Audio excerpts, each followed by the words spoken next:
LaTroy Hawkins strikes out Ryan Flaherty, and the Blue Jays are the champs of the AL East. Last September in Baltimore, they wrapped things up. Alex Anthopoulos engineered the trade to bring in Josh Donaldson, who responded with an MVP season. John Gibbons, in his second go-around with the Blue Jays, was the leader of this great team as they wrapped things up and had a dramatic championship season. The Blue Jays want to do it all over again. They start things off in spring training. We are in Florida, the 2016 season. Florida Auto Exchange Stadium in Dunedin, Florida, and those same Baltimore Orioles are here in Dunedin today. Buck Show are on the Orioles, and you'll see some key players. Donaldson's in the lineup, Troy Tulowitzki, and the Blue Jays are anxious to get back on the field and resume the chemistry they had last season. Hello, everybody. I'm Buck Martinez along with Joe Siddle. And, Joe, certainly you can look back to last year, and it was two distinct seasons. In the first half, wasn't real pretty for the Blue Jays. The first half was not pretty, and Alex Anthopoulos knew with that struggling bullpen, if he perhaps addressed the defense first, he had some holes at shortstop and in left field. By addressing those needs, he knew exactly what he had to do to make that second part of the season much better and lead this team to the playoffs. The Blue Jays got to the end of July, and they were 50-51. They were in fourth place, 8 games behind the Yankees, and Joe, everybody kind of scratched their head when they heard the Blue Jays had acquired Troy Tulowitzki. When you hear the name Tulowitzki in baseball, you think offense. He's been such a great player for so long. But what Troy Tulowitzki did, he solidified the defensive position at shortstop. Then Revere came in at left field, and then with the additions in the bullpen. LaTroy Hawkins came with Tulo. Also, Mark Lowe came aboard to solidify the bullpen, but the big prize was the left-hander, David Price. He led this team to the AL East crown and the American League Championship Series. The Blue Jays fell short in the American League Championship Series to the Kansas City Royals, who went on to win the World Series, and everybody anticipates even a better season this year. With that, there's some new faces in camp, and for more on the new players, let's check in with Barry Davis. Buck, the main core of this team has been unchanged, but yet we do have some new faces, as you mentioned, starting with the guy starting today's game, the old new Blue Jay in Happ, who comes back after spending last season with the Seattle Mariners and Pittsburgh Pirates. We'll also see Dominic Brown. This guy was an all-star in 2013. He was a waiver claim. The Blue Jays are really hoping he can grab that fourth outfielder spot. And then Drew Storen, 43 games saved in 2011. He was acquired for Ben Revere, and he will be battling Roberto Osuna for the closer's role, and we'll see him on the mound this afternoon. Buck? Thank you, Barry. There's some unfinished business the Blue Jays feel. They were 2 games shy of going to the World Series. R.A. Dickey's in great shape, Marco Estrada, and Jose Bautista all anxious to take on the American League in 2016. Orioles and Blue Jays.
Welcome back to Dunedin, Florida. The Baltimore Orioles are in town. The Orioles finished 81-81 last year, 12 games behind the Toronto Blue Jays in the AL East. Buck Showalter's their skipper, the manager in his 8th season with the Baltimore Orioles, and Buck has been a manager of the year in 3 different situations, and he is very anxious to get this season underway. Not a lot of dramatic changes with the Orioles. Let's take a look at their starting lineup.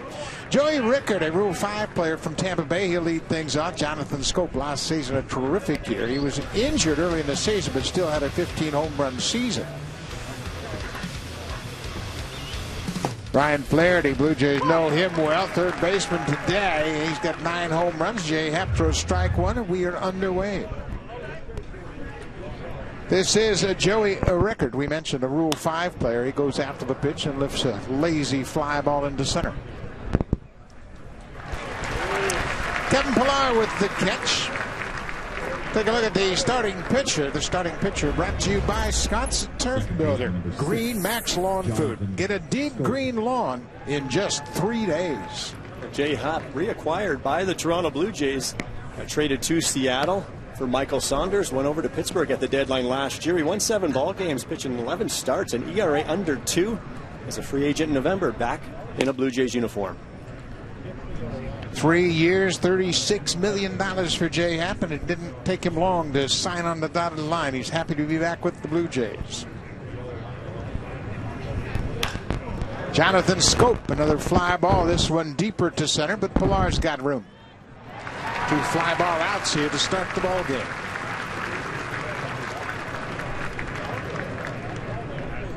Well, in spring training, get a lot of breezy days, and the 2 flags out in center reflect that. The wind blowing out, and this is a very small ballpark to begin with, but it really gets small, Joe, when the wind blows. Jay Happ's got the fastball, curveball, slider, and changeup. He is calling his slider a cutter now. It's a little different than we last seen him. Russell Martin expects to run that thing in on right-handed batters. There's a strike to Mark Trumbo, who was picked up in the offseason. They're not sure whether or not Trumbo is going to play in the outfield to be the DH. That's still to be determined. Combined numbers for the season, 22 home runs with Arizona and Seattle a year ago. Talked to Russell Martin about Jay Happ now that he's catching him. What Jay did differently a little bit last year, had success in Pittsburgh. He will throw that cutter backdoor to right-handed batters. We saw him last time in a Blue Jays uniform elevating that fastball as well. Jay Happ had 2 distinct seasons last year. He went to Pittsburgh and made 11 starts, was 7-2 with the Pirates in a total of 63 in the 3rd inning. Made some minor adjustments in his delivery. Bouncing ball, big hop for Tulowitzki, and he mistimed his jump, and it goes off his glove. Trumbo's aboard.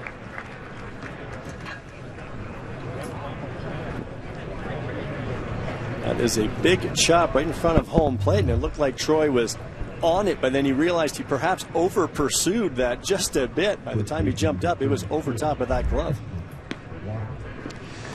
That's what spring training is for. Get back on the field again. You check out the top spin. That ball was hit off home plate and bounced right off the glove of Tulowitzki into left for a base hit. We talked about it in the open, but that man really solidified this defense. I think he was the biggest difference in this club down the stretch heading into that postseason, the defense he played at shortstop. This is the first baseman, young Christian Walker. Jay Happ continues to pound that strike zone. He gets ahead with the fastball. Walker made it to the big leagues for just 7 games a year ago. Played at AAA Norfolk. Appeared in 138 games for the Tide. 18 homers and 74 driven in. Pops this one back. One of the top prospects in the Orioles system, but he got some bad news this offseason when Chris Davis re-signed with the Orioles. It's not good news when you're an up-and-coming power hitter for the Orioles. 2 down. Happ from the stretch.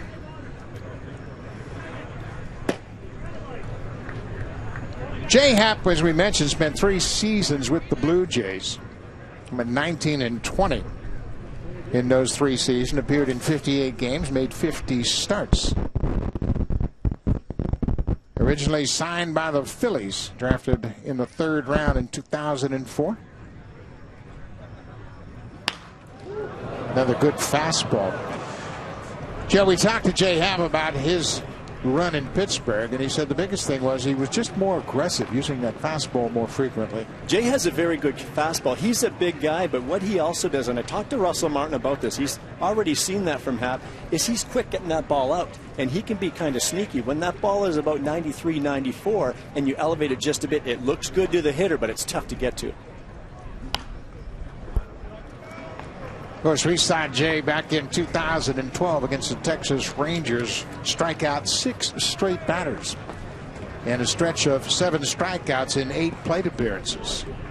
And he was using that high fastball that game against the Rangers.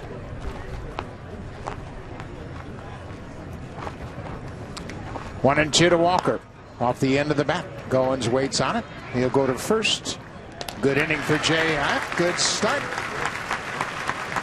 Jay Happ has an inning under his belt. Kevin Pillar will lead things off for the Blue Jays when we come back.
Offense in baseball last season as he sat in the Blue Jays dugout. The Blue Jays scored 891 runs, pounded out 308 doubles and 232 triples, and the lineup very similar to what we saw a year ago.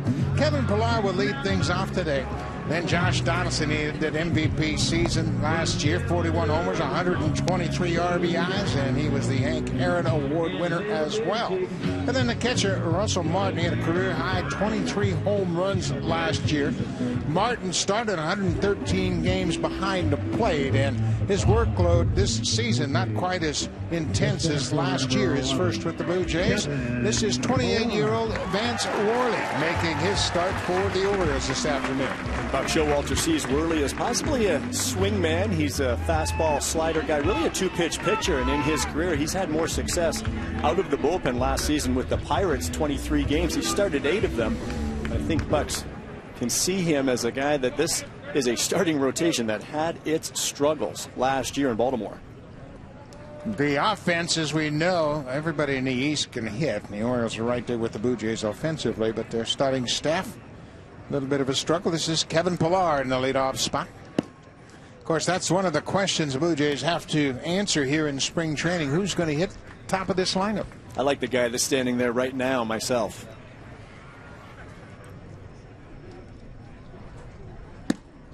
What do you like about Pillar and his attributes that might serve him well leading off? Everybody talks about on-base percentage and that Kevin doesn't walk. I think the best offense from Kevin Pillar, I don't think we've seen it yet. He's got a year under his belt as an everyday player last year.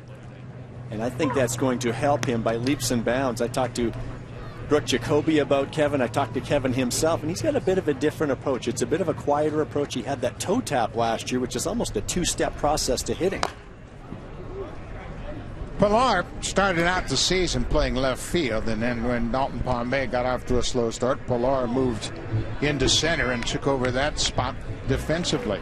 Became one of the premier defenders in all of baseball. Kevin, for the season, hit .278, was second on the team with 163 hits. 2-2 pitch. Covers that outside corner. I think what we're going to see from Kevin Pillar with this approach, as opposed to that two-step approach, it's a much smoother, quieter approach. And I talked to Brett Jacoby about this when he said he'll have a better knowledge. He'll see the baseball a little bit better and maybe lay off some of those pitches that he swung at that were out of the zone. Breaking ball hit on the ground. Scope bobbles it. Pillar is out at first base. A little bobble at second, but no problem for Jonathan Scope. One down. So that'll bring Josh Donaldson to the plate, and what a season Donaldson put together. The American League MVP. Donaldson led the American League in runs scored, RBIs, and total bases. Former #1 pick of the Chicago Cubs. Of course, the Blue Jays got him from Oakland. Donaldson's been much more outgoing this spring than we saw last spring, Joe. Josh Donaldson can appear to be the class clown every once in a while, and I say that with the utmost respect and as a compliment. His teammates just love him in that clubhouse. You and I, we have been categorized as old school, and we've seen some things from Donaldson this spring that make you shake your head, but at the same time, you got to smile about it. He enjoys being out on the baseball diamond.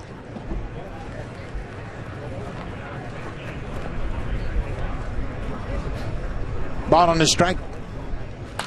Pop back out of play.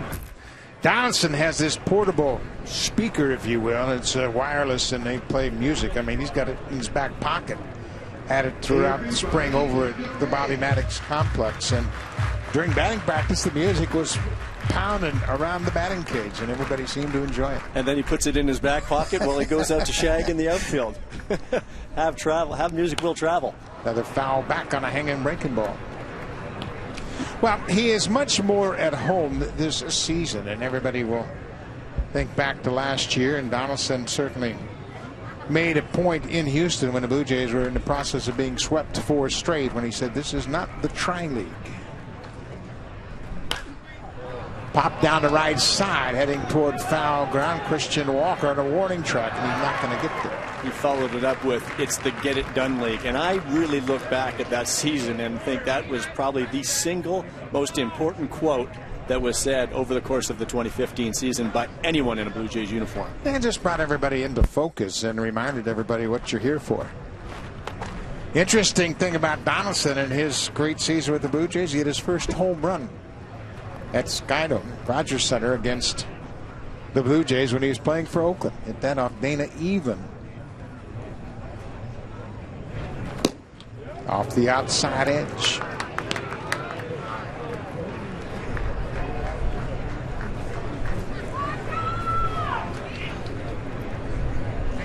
Two balls and 2 strikes, bottom of the first.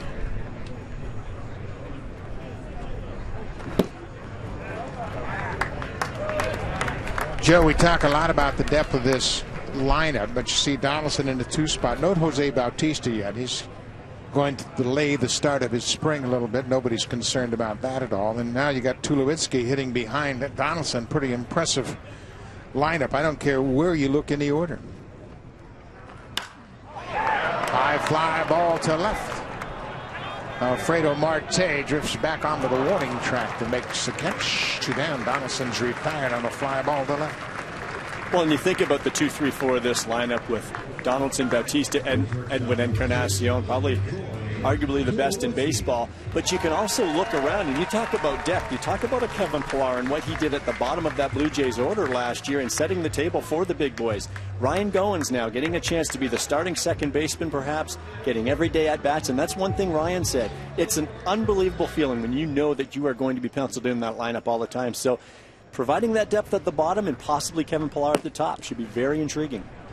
Another interesting aspect of the 2016 season is Troy Tulowitzki for a full year. Tulowitzki joined the Blue Jays mid-season after that trade with the Colorado Rockies and had quite an initiation to the Blue Jays. Went 3 for 5 in his first game with a home run. That game was against the Phillies at Rogers Center.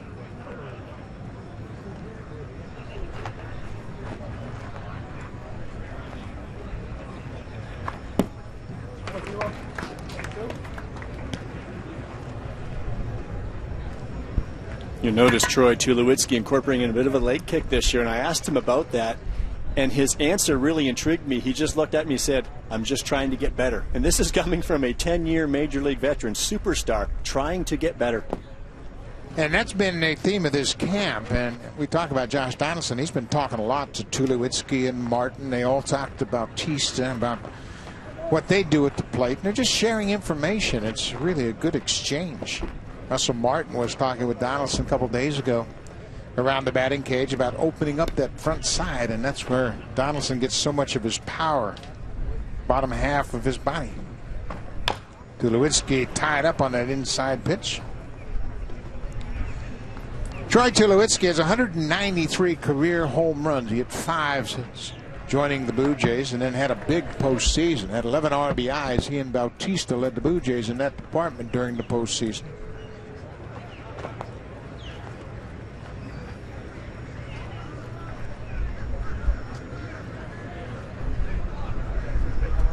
Full count. Check swing, fouled out of play, protect the plate. I stayed back yesterday when the Blue Jays went to Bradenton to play the Pirates. So the guys that stay back and don't make the trip, they'll take batting practice out on the field here. So Eric Owens, the assistant hitting coach, was here with several hitters. But one of the groups was Tulo with Russell Martin, Josh Donaldson, and Jose Bautista. And you talk about just listening in on hitting conversations. It was all business, but it's in a much more controlled environment, relaxed setting. High breaking ball. That's ball 4. Tulowitzki is aboard with 2 outs. That's the value of spring training. You have so much time to spend with one another. You get a chance to really exchange thoughts. And last year, when you think about it, Tulowitzki came in midstream. He didn't have much time to do anything other than focus on playing. I really think he's going to be a very intriguing part of this offense this year. He's been a great offensive player his whole career, but now to start the season, it seems to be that he's much more in that comfort zone in a Blue Jays uniform, starting fresh. Speaking of a fresh start, how about Russell Martin in his second spring with the Blue Jays? He takes strike 1. Russell, of course, a terrific season, a career high 23 home runs. He drove in 77 a year ago.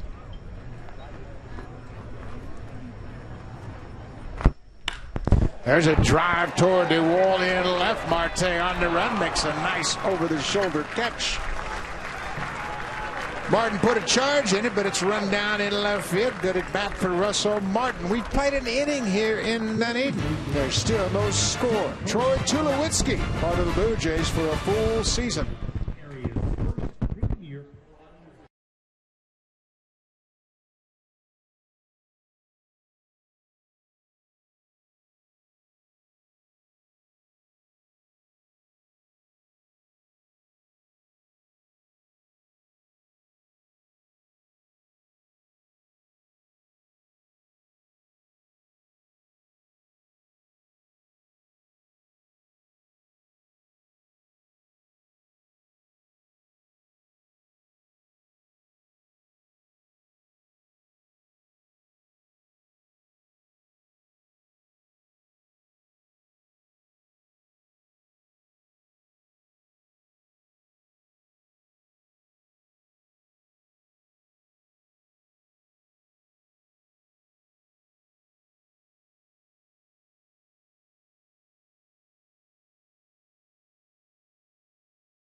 Sportsnet.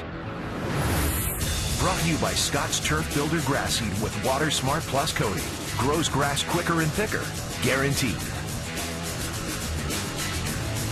Well, if you want some good weather, head on down to Florida. It's 21 degrees and they are sailing out on Tampa Bay.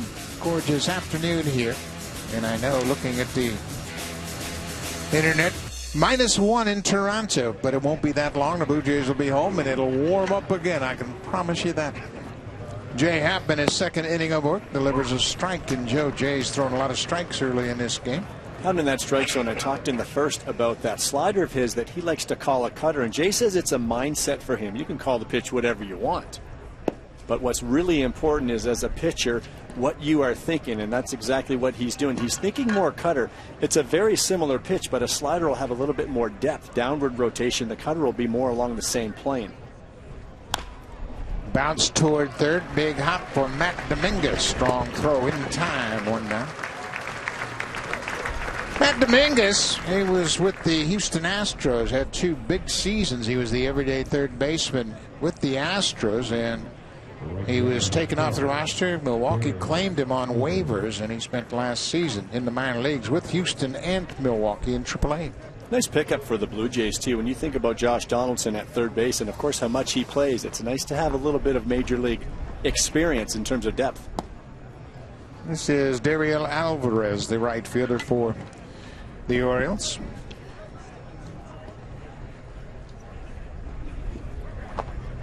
Alvarez is from Cuba. Signed as a free agent. He spent last season, started out in A-ball Frederick, and played majority of the season in AAA at Norfolk. Played 130 games in AAA at .275 with 16 homers.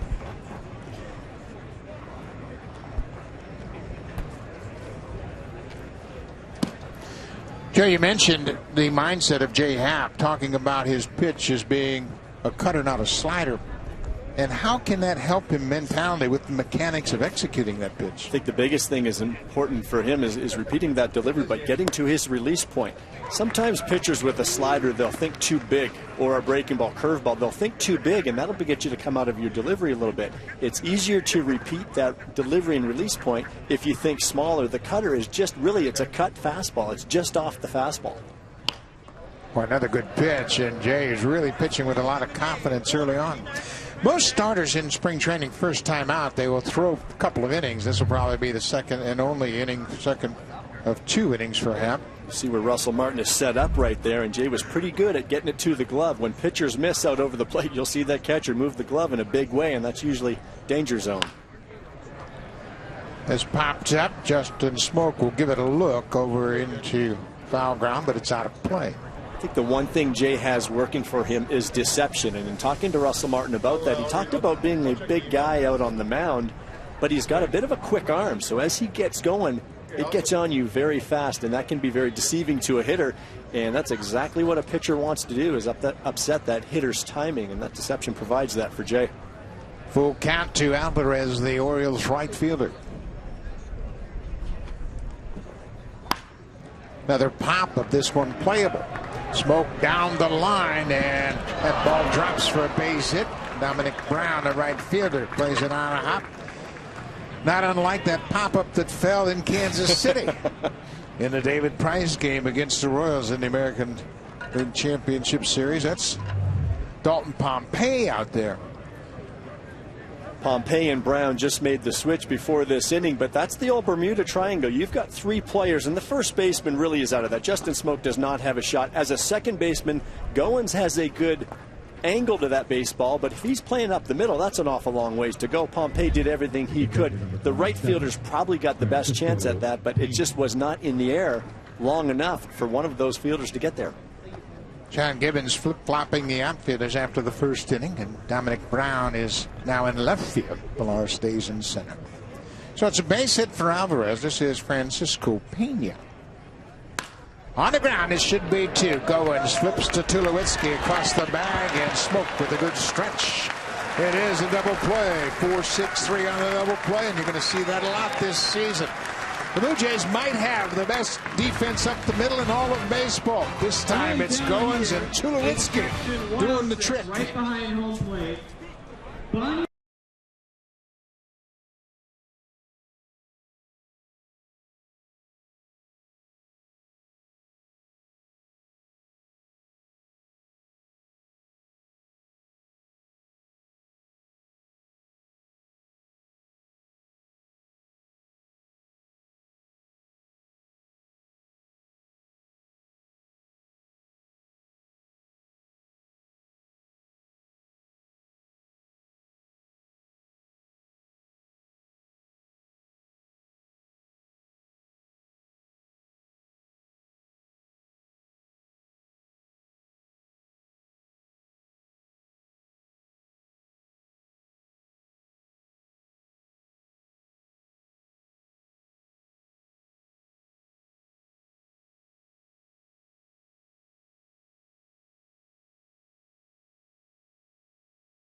Because there's no better way and no better place to watch all the action this season. They're your very own reserve seat at Rogers Center.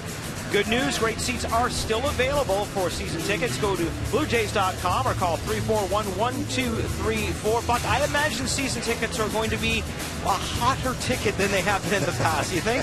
I think so, Barry. That's a good call. You think about the second half of the season and Blue Jays playing into the postseason. I imagine that there's been a big bump in the season tickets, and why not? It's a good product, good collection of personalities, and a lot of talent on this Blue Jays ball club.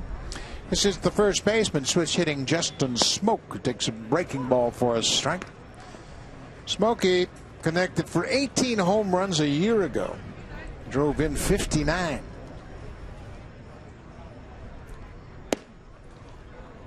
Pretty impressive when you consider limited amount of at-bats. I mean, he did some damage in a short period of time. Justin hit a home run yesterday in Bradenton against the Pirates, continuing to display that power. It's a huge asset for John Gibbons to have. He plays great defense at first base. He's got Chris Colabello also now at first base. I got to believe Edwin's going to do a lot of DHing this year, but just a nice piece that Gibby has over there at the first base bag. 1-2 to Smoke. Hit on the ground. Scope to his left. Gobbles it up and throws the first one down. So that'll bring Dominic Brown to the plate, and Dominic Brown is a newcomer to the Blue Jays system. Former All-Star Barry Davis talked about him in the open. A 27 home run season in 2013. The Blue Jays roll the dice a little bit with a interesting outfielder. Of course, they're looking for a starting left fielder and also trying to figure out who's going to be the extra outfielder for this ball club.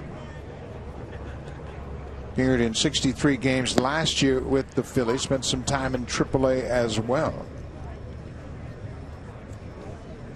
Spoke with Dominic about that All-Star season, 27 home runs in 2013 for the Phillies, but that right field porch was very intriguing for him at that stadium, and he just felt that he created some bad habits. He really got in pull mode, and any coach will tell you, you get hitters that are looking to hook all the time, they're going to be very susceptible to the outer part of the plate, and that's what happened to Brown.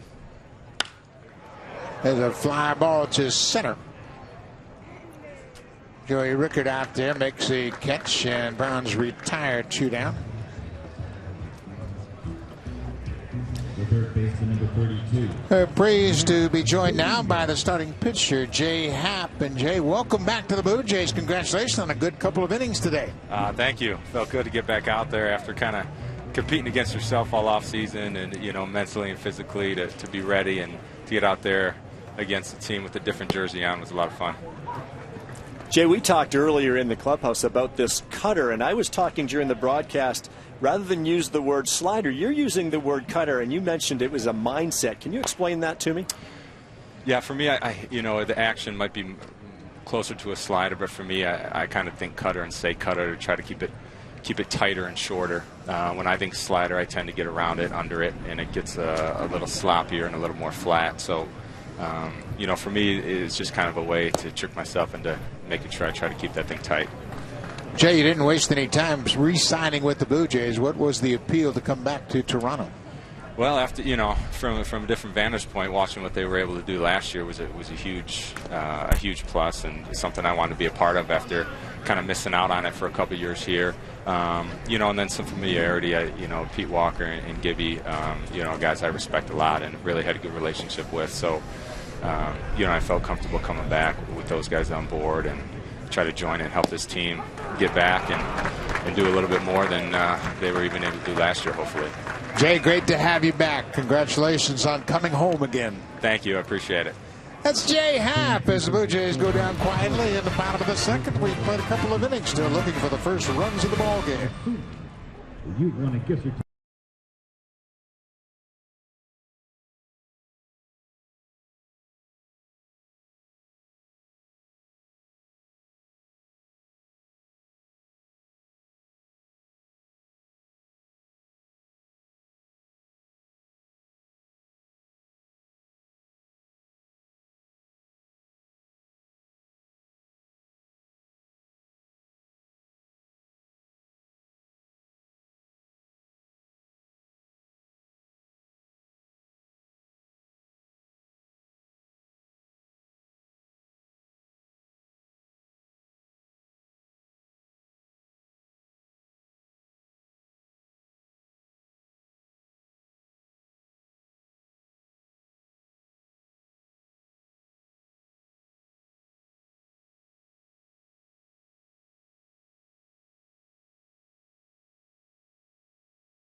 Vans J Shop is Canada's largest and only official team shop for your Toronto Blue Jays. New 2016 authentic jerseys with 40th season sleeve patch are available now.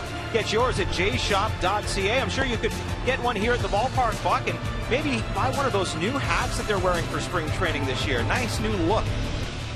Well, it sure is. They've got a couple of different hats. You see the maple leaf on the right side, that red maple leaf with the white border. They sport a road map with the insignia for Florida down here, and the teams in Arizona are doing the same. So it's a nice look. A lot of new items in the J Shop, so make sure you check them out online and in the ballpark when you're down here in Dunedin or at Rogers Center. This is a big right-hander, 37-year-old Brad Penny, trying to hook on with the Blue Jays. He's a minor league signee, non-roster invitee into spring training. Those are his numbers from a year ago. 24 starts in AAA with the White Sox. Brad had a little bit of a health issue. The arm was good, he said. He had some issues with his leg, both his quad and his hammy. At 37 years old, he knows that Father Time, he told me, has never lost a game. And, of course, he said that with a chuckle, but he's trying to give it one last whirl here, thinking he's still got something in the tank. He's working to Ryan Flaherty. We highlighted Flaherty in the open with his strikeout, the final out of the clinching game in Baltimore against LaTroy Hawkins. Flaherty, a role player. He can play infield, outfield. He plays all over the place for Buck Showalter. And in this day and age, you got to have a versatile player like Flaherty on your roster. Bouncing ball up the middle. Tulowitzki was shaded in that direction on the first one down. Brad Penny, 14 years in the major leagues. He is a big guy that really had his best seasons with the Dodgers. He was an all-star in LA in 2006 and 2007, winning 16 games in those two seasons, 16 games a season, 16-9 in 06 and 16-4 in 07 with the Dodgers. At one time, he was a high fastball curveball pitcher and had some power. He won 10 or more games 6 times in his major league career. This is Paul Yanish, the slick fielding shortstop. Breaking ball pulled down the left field line, and that's going to land in the Orioles bullpen. Penny has certainly had a drop in his velocity later in his career here, but he's doing everything he can to stay in shape. I was at his locker after a workout the other day, and he's putting on cycling shoes, biking 11 miles to and from the workouts every day. And he has no problem with that. It's something he loves to do, but doing everything he can to get that added edge. There are more and more players looking at different approaches to conditioning. There's a good pitch, just missed the outside corner.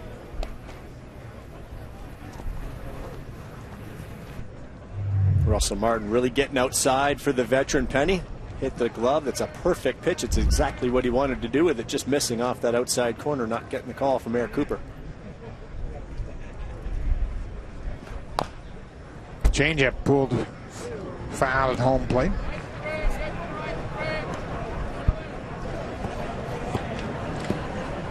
Brad Penny spent 6 years with the Marlins. He began his career in Miami when they were the Florida Marlins, 2000 to 2004. He last pitched in the big leagues with the Marlins in 2014. There's another good changeup for the strikeout.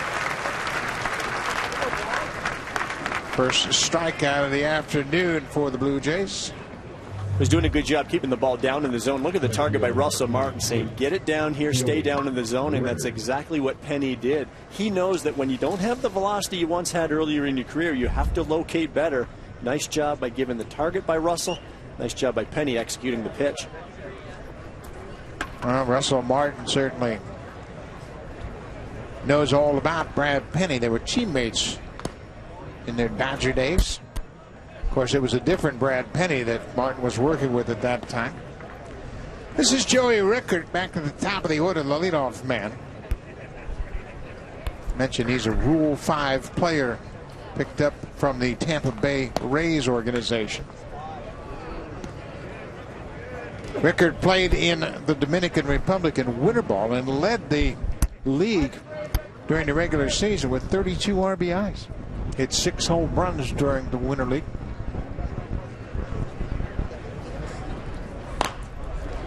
The Rule 5, it's a situation where the Rays didn't put him on a major league roster, hoping that they would be able to keep him in the organization, but the Orioles claimed him in the second round of that Rule 5 draft, and now the Orioles have to get a good look at Rickard in spring training and make a determination whether they want to carry him on their major league 25-man roster. Good opportunity for a player, kind of getting stagnant perhaps in the minor leagues with your previous organization.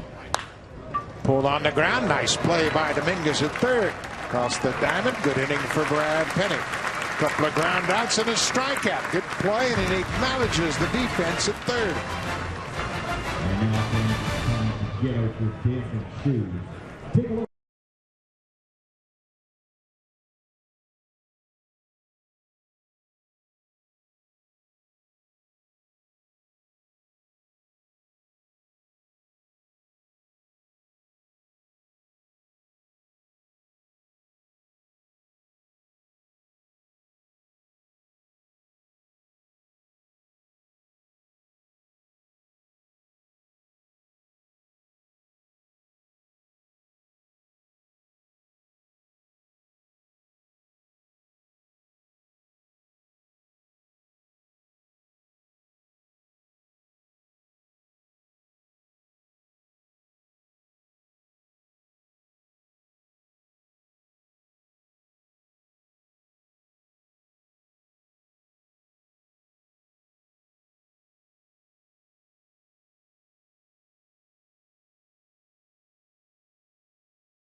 It's Friday Night Hockey on Sportsnet. The Kelowna Rockets travel to Kamloops to take on the Blazers. See the WHL's brightest stars tonight on Sportsnet, 10 o'clock Eastern, 7 o'clock Pacific. Buck? Thank you very much, Barry. And down here in the Florida sunshine, a lot of Blue Jay fans on hand, and we have seen Canadian fans from across the country making their way down here to Florida Auto Exchange Stadium to take in a little spring training baseball. Joe, it's good to be back. I know you're going to be on radio once again with Jerry Howard all throughout the season, and Pat Tampa will be back for the second half, but it's good to have you here for some TV games. Nice way to kick off the season. Good to be on TV again. Get these Blue Jays back in view of our fans back home. This is Dalton Pompey. Switch hitter batting left-handed against the new pitcher, Andrew Triggs. Triggs was a 19th round draft pick of the Royals back in 2012. Last year was at AA Bowie. 43 games, an ERA of just over 1. Had 17 saves in AA for the Orioles organization. Pompey with a ball and a strike. Of course, Dalton Pompey was the opening day center fielder for the Blue Jays last year. Got off to a bit of a slow start and lost his job. Was eventually sent back to the minor leagues.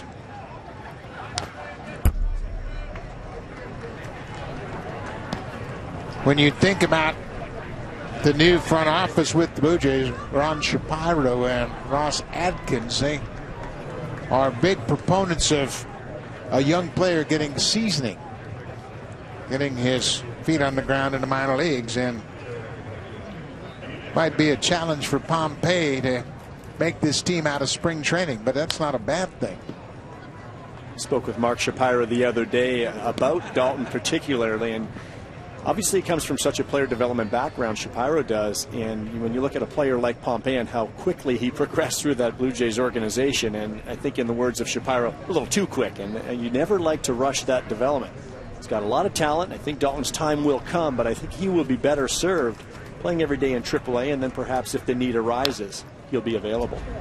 He had a total of 94 at-bats last year with the Blue Jays, hit .223 for the season, and was sent back initially to Buffalo and finally back to Double-A, where he really started to put things together again. In Double-A a year ago in New Hampshire, he hit .351. Gained his confidence, played 31 games in Double-A. So much of this game is confidence, and boy, once you lose that confidence and start to have some doubts creep into your mind, it's a tough game. And I think that really served Dalton well. To his credit, when he got sent down, he went and did exactly what he needed to do. He honed his skills, did a lot of things very well, and prepared himself to get back to the big leagues. Pompey at Buffalo hit .285 for the season. And a home run and 18 RBIs in AAA. Ryan Goins, the number 9 hit at second baseman, had a breakout season last year. He'll be next. Full count. On the ground to the right side. Scope with a big hop on the edge of the grass. 1 down. We mentioned Ryan Goins, and what a season Goins put together. He ended up hitting .250 for the season, and boy, he had some ups and downs, but finished up on a real high note. Be very interesting for John Gibbons now to be able to pencil Ryan Goins into that lineup. The defense that he plays at second base is off the charts. He's one of the best in the league for sure. And we talked a lot last year. If he could just hit .250 with the defense he plays, well, guess what? He hit .250, and it seemed like he had a great offensive season. But I think there's more there for Ryan, and he's starting to feel a little bit better with a little different approach as well at the plate. It's all about confidence. And, you know, I spoke to Mike Mordecai, the minor league instructor for the Blue Jays, former player with the Atlanta Braves in the heyday of Atlanta. And he knows Goins very well. 1 out. Base hit up the middle. Ryan is confident. He feels like he belongs now, and he's playing with an awful lot of confidence. Good approach right there, Joe. Very good approach. When I asked Ryan how he would describe himself briefly as a hitter now compared to even last year, did a lot of work in the offseason, but what he's trying to do is just repeat his movements, repeat his body patterns, putting himself in a good position to hit. He's been doing a lot of hanging around with Chris Colabello and Kevin Pillar, Josh Donaldson. We talked about those discussions, and I think we're seeing a little bit of a different hitter already in Goins. Here's Kevin Pillar back to the top of the order. Strike right at the bottom of the zone.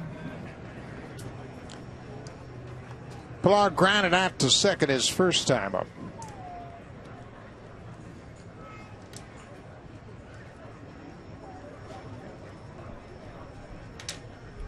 Running start at first base. No chance for Pena, the catcher. Boy, Goins did a terrific job. Kind of bounced off the bag at first, and once he saw he got a good jump, he never hesitated. Well, good base stealers, what they'll do is get a good look at the pitcher and watch the jump he gets. He's cheating a little bit here, he's trying to shuffle. Look at, he just timed the pitcher right there. Triggs had no idea, and what Ryan Goins did is he took advantage of a young pitcher out there with some inexperience. High bouncing ball to third. Long high throw, and it's off the mark. It pulls Walker off the bag. Pillar's aboard. Should be an error on Flaherty at third. He knows Pillar runs well. He saw him all season last year, and Pillar busted out of the box on every time he puts it in play. This is how you create a reputation for yourself. Watch Pillar out of the batter's box. He knows it's a chopper. He's going 100%, forcing the third baseman to hurry, draws the bad throw, and that's what speed will do. It puts pressure on the defense. It was Kevin's hustle right there that drew the bad throw. Well, of course, the Blue Jays know all about the importance of putting the ball in play. They saw that against the Texas Rangers in that 7th inning. There's a base hit to center field. Goins had to make sure it was down. He stops at third. Josh Donaldson jumps on the first pitch, and Goins taking advantage of a youngster in the outfield. Once that ball was headed to third, he turns the corner and picks up an RBI for Josh Donaldson. Well, as you said, Buck, when the line drive is hit, Goins has to freeze a little bit. Watch the secondary lead. He's got to hold up slightly. It was a base hit, no problem, but watch the center fielder, Luis Rivera, at third base is waving Goins home, and Rickard comes up throwing to third base trying to get it in front of Kevin Pillar, but Goins is not slowing down at all. He scores easily. Goins had to hesitate to make sure that ball was on the ground safely, and then once it hit, Luis Rivera waved him home. The Blue Jays have a 1-0 lead. RBI for Donaldson. This is where it really gets tough for opposing pitchers. And get in the middle of that order. And remember, there's no Bautista and Encarnacion in the lineup today, but it's still a potent attack. We talk about the names of the 2, 3, 4, the Donaldson, Bautista, Encarnacion, but think about Tulo now possibly following them up for a full season. And then you've got the Kevin Pillars and Ryan Goins, and we talked how important 7, 8, 9 was last year in setting the table for the big boys. Well, now you may still have Ryan down there, but perhaps Kevin Pillars at the top of that order. So it's deep, but then there's plenty of names you haven't even mentioned. What about Justin Smoke, Russell Martin, Chris Colabello? The list goes on. Michael Saunders. Ball on the strike, 1 out. Tulowitzki bounces it to third. Flaherty goes to the bag. There's 1 across the diamond for 2. Ryan Flaherty turns the double play, steps on third and throws to Tulowitzki, but Josh Donaldson with a line single into center picks up the RBI. Good piece of base running. Flaherty with a double play to end the inning, but the Blue Jays take a 1-0 lead after 3.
Back here in Dunedin, lots going on with the Blue Jays. Let's check in for some updates from our Barry Davis. Very busy morning today here in Dunedin, Buck. First of all, we got the news that Meister Astros, who was back here with the Blue Jays on a minor league deal, trying to keep his career going, decided his body just can't take it anymore, and he officially announced his retirement.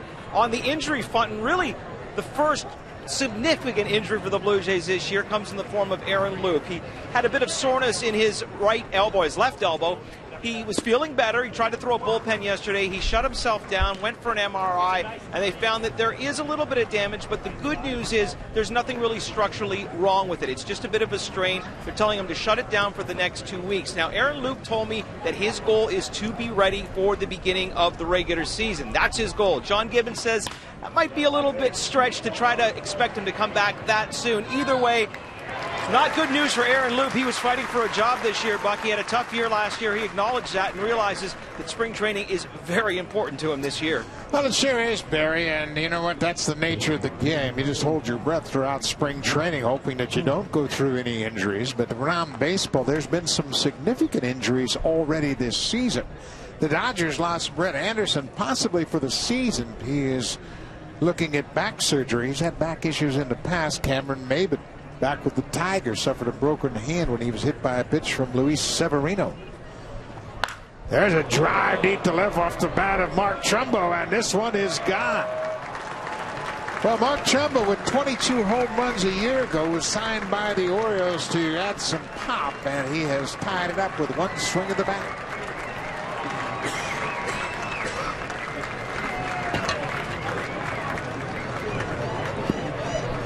Line drive home run over the wall and left. Mark Trumbo goes deep. See where Russell Martin is set up. That's probably a pitch that Penny would like to have back. He kept that about thigh high right out over the plate, and that was right in Mark Trumbo's wheelhouse. Fastball inside. That misses to Christian Walker. And that's why, as a veteran, when we talked about Penny, not the same velocity he once had, he really has to focus on locating the baseball. When he misses, it can be big trouble, and Trumbo made him pay right there. Well, we mentioned Brad Penny is 37 years old, trying to give it one more kick at the can, if you will. This is Christian Walker on the other end of the spectrum, just trying to get his big league career underway. 2-0. There's a strike. The Blue Jays certainly have had a lot of invitees into spring training camp. Penny is one of them. The Blue Jays have also added some veterans. David Aardsma, we'll see him tomorrow in the game, the relief pitcher trying to hook on with the Blue Jays. Canadian Scott Diamond's in camp as a non-roster invitee. Roberto Hernandez, we saw him last year with the Astros. He's a starter coming in with the hopes of hooking on with the Blue Jays. Cut on and missed. It's a full count. With all of the pitching prospects that were traded away at the deadline last year to help get this club to the postseason, when Mark Shapiro and Ross Atkins came aboard, they knew right away they had to restock the higher levels. Well, how do you restock the upper levels of the minor leagues? You need to go out and get veteran-type guys. And the one thing they did, though, they've got a lot of guys now with some major league experience, because last year when they called upon some guys from Buffalo, it didn't necessarily work out so well. Scott Copeland didn't have any experience, struggled. Matt Boyd, same thing. So now they may have some more experience to draw upon. Blue Jays broke camp with 6 rookies last year. Inside, check swing, foul off the bat of Christian Walker, the first baseman. There are 27 minor league invitees in camp with the Blue Jays. You can say 26 now that Meiser Asturias has announced his retirement. Casey Kochman, a journeyman first baseman, in camp with the Blue Jays. Lots of youngsters, of course, that have not yet made it to a major league roster. There's ball 4 upstairs and a 1-out walk to Walker. Blue Jays have some interesting youngsters in camp, and we'll certainly see them over the course of the next 2 days. We'll be right back at it tomorrow afternoon here in Florida. The Philadelphia Phillies will be the Blue Jays' opponent. Alfredo Marte, the left fielder, goes after the first pitch and bounces it wide of third.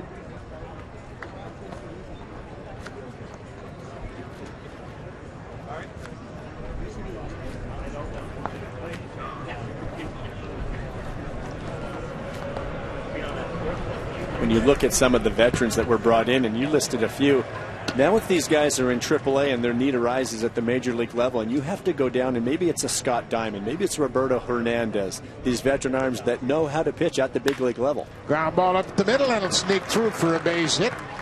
Walker stops at second. Pilar, as he always does, gets it back in quickly.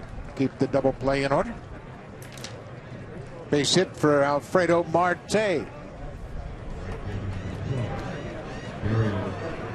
Marte does a nice job taking this ball right back up the middle. You see the breaking ball breaking down and away, but he stays on that pitch so well, and that's what most hitting coaches will talk about. You have to keep that bat through the hitting zone a long time. You may be fooled in out front, but Marte puts on a nice display of hitting right there, staying through that ball long enough to hit it hard right back up through the box. Dariel Alvarez, the right fielder, reached on a pop single into shallow right field his first time up. Blue Jays have turned one double play so far. Looking for number 2 right here. This will be a pop-up. Smoke, infield fly rule in effect. There's the catch, 2 down.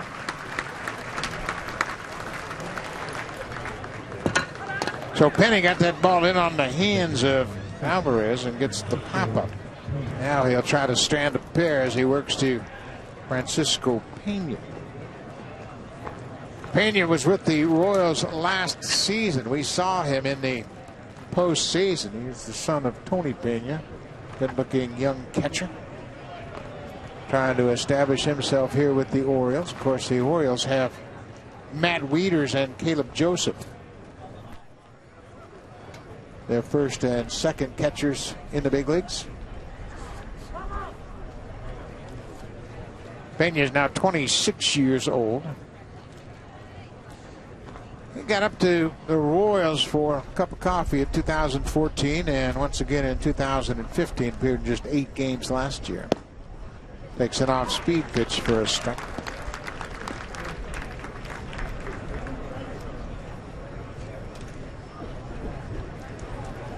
Oh, 0-1. It's a tie game. 2 outs. We're in the top of the 4th. J. Happ started. Brad Penny in his second inning of work. Another pop up into right. Dalton Pompey circles under it, makes the catch, and Penny is retired. The Orioles leave a pair. We'll go to the bottom of the 4th. It'll be Russell Martin, Justin Smoke, and Dominic Brown when we come back to Florida. Home run inning sponsored by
Jays on Sportsnet. Brought to you by Scott's Turf Builder Grass Seed with Water Smart Plus coating. Grows grass quicker and thicker. Guaranteed. That is the Sunshine Skyway. It connects St. Petersburg to Bradenton, and the Orioles will take that route back home to Sarasota after this ball game. Young Blue Jay fans in attendance here in Florida Auto Exchange Stadium. Beautiful afternoon, 21 degrees at the start of play today. A lot of fans enjoying the great sun, and last couple of days, Joe, it's been beautiful down here. Beautiful day to get these games underway for these players. So Martin, the catcher, he lined out sharply to left field his first time up. Russell, 23 home runs, go along with 23 doubles a year ago. Takes a breaking ball down and away. That evens the count at a ball on the strike. Russell Martin was tied for first for catchers in extra base hits. He had 46 extra base hits a year ago. He was second in doubles for a catcher. Drives this one to the opposite field in right and deep and gone. Russell Martin with an opposite field home run has given the Blue Jays a 2-1 lead here in the bottom of the 4th. That was a pretty picture, Joe. Perfect swing from Russell Martin. It's a pretty picture for Russell because his strength is to right center field. He will be the first one to tell you that. But there's times, and Brooke Jacoby told me this last year, he gets stubborn with himself and he'll get out front and roll balls over to the left side, weak contact. Yesterday when he was hitting right on this very field batting practice, that's one thing he was doing, trying to stay inside the baseball. Look at how he keeps the hands in, lets that ball travel, and drives that ball to right center field. Russell is very good when he lets that ball travel. It's almost as a hitter, like you're thinking of allowing that ball to almost get into the catcher's mitt so that you don't get your body out front and out there, and that's how you roll things over. That was perfectly done by Russell. There's another deep drive, and this one is way back. Justin Smoak has gone back to back.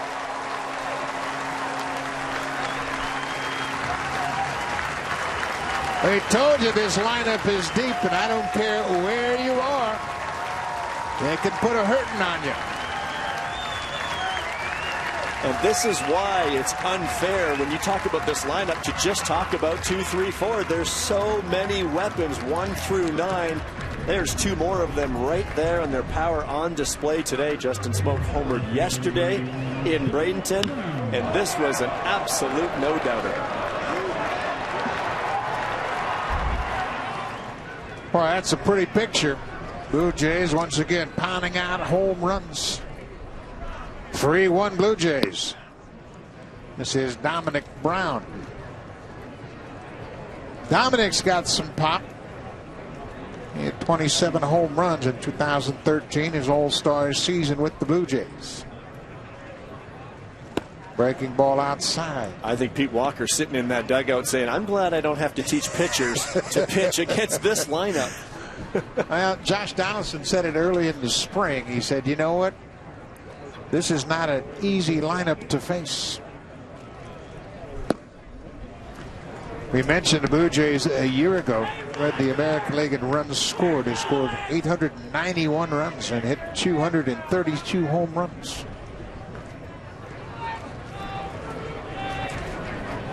Makes the manager's job easy, doesn't it? Well, it sure does. That and the hitting coaches as well, Brooke Jacoby and his assistant Eric Owens, they just need to steer this ship. Get these guys ready. Provide the scouting reports, the video, allow these guys all the opportunity to prepare the best that they can. And that's one thing Brooke does, is gets these hitters ready. He went around. Dominic Brown now with a full count. Well, you talk about 2 different personalities when you talk about Jacoby and Eric Owens. Brooke Jacoby, very quiet, but when he speaks, he gets their attention. Here's the payoff pitch. Off the hand of Triggs, the pitcher, in time at first. Phil Cuzzy, the first place umpire, making the call. Dominic Brown retired. Something that Brooke Jacoby will be pleased with today is Dominic Brown has used the middle of the field twice, and we talked about the 27 home runs he hit in Philly in 2013. He got into pull mode, and he's been doing that since. So he's really trying to keep Brown in the middle of the field. Fly ball to center field his first time up. This ball bounced back up the middle, but that's the approach that Brooke is talking about, is staying up the middle, in the middle of the field. One down. Matt Dominguez, the third baseman, caught looking at strike 3 to end the second.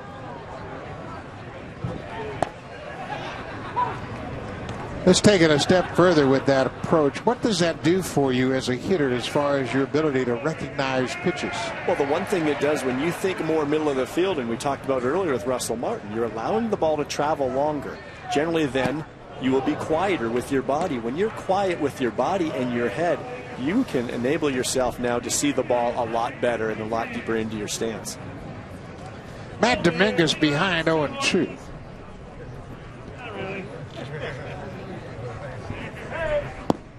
Breaking ball. He strikes out for a second time as he takes that slider on the inner half. 2 down now. Right fielder number 23. Eric Owens, the assistant hitting coach. A little more animated than Brooke Jacoby, but he too has the respect of the hitters. This is their second season as a team here with the Blue Jays. The pair of hitting coaches done a terrific job gaining the confidence of these hitters. And the breaking ball for a strike to Dalton Pompey, the right fielder. And it's the very little things that can help hitters. And even with the big boys, I remember talking to Brooke last year about Edwin. And Edwin's a guy, he's a pull hitter, but he has a lot of power the other way as well. He feels if he can just have Edwin think center field, not right center field, that's pull for him. Or that's the other way for him, so he can allow him to use the whole field much better. And you know, Edwin, when it leaves his bat, it can go anywhere, either field. Way back.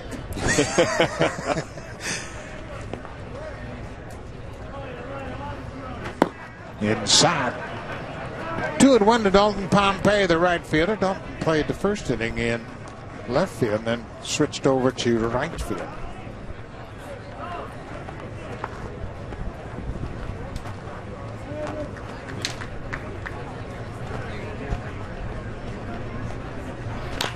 Pulled foul.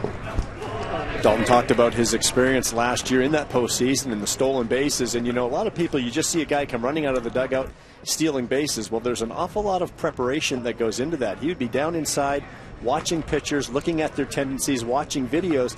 And, you know, the name he gave me was Cliff Pennington, which was a real good resource for him because there's a veteran guy looking for tendencies of pitchers, watching when they come set. If they shrug their shoulders and take a deep breath, he knew they were going home.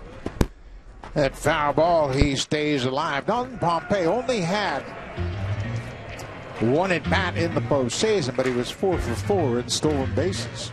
Certainly in Game 6 in Kansas City in the championship series, had a couple of big stolen bases in that 9th inning, but was stranded. And it's not a case of just coming out and running. It's watching, seeing these tendencies, and taking advantage of very smart base running by Pompey. You made a great point. If you sit on the bench, there's always something that you can pick up. And when you're sitting next to a veteran like Cliff Pennington, why not get into the flow of the game? Look at the pitcher. See if he varies his set times. And Dalton was a very important weapon in the postseason a year ago. Another 2-2 pitch off the plate. That'll run the count full. 2 outs. The Blue Jays have taken a 3-1 lead here in the bottom of the 4th. Ryan Goins singled and scored the first run of this ball game back in the 3rd.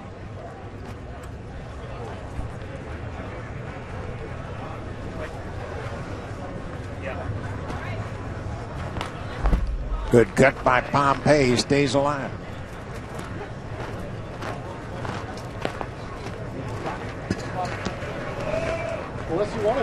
Blue Jays and Orioles played 19 times a year going during the regular season. Blue Jays had the advantage 11-8. Although the Orioles out-homered the Blue Jays 30-24 during the regular season. Good job by Pompey to spoil a tough pitch.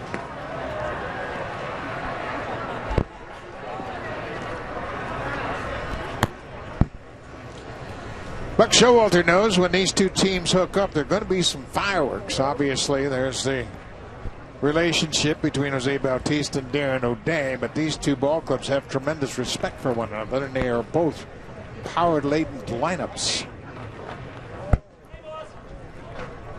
Another 3-2 pitch to Pompey, hammered to right and deep. This ball is high and deep and gone. Home run, Dalton Pompey. 3rd home run of the inning for the Jays. What an at-bat for Dalton Pompey. He fouled off pitch after pitch and got one he liked. Well, Pompey saw a lot of pitches, and you talked about the foul ball he hit off to the left side, a borderline pitch away. He was able to just get a piece of it and stay alive. When you do that, good hitters do that because you buy yourself another pitch. The more pitches you see, you're apt to get that pitcher to make a mistake, and this time, this breaking ball was left right on the middle half, middle in. He dropped the barrel on it, and that again was a no-doubter off a Blue Jays bat.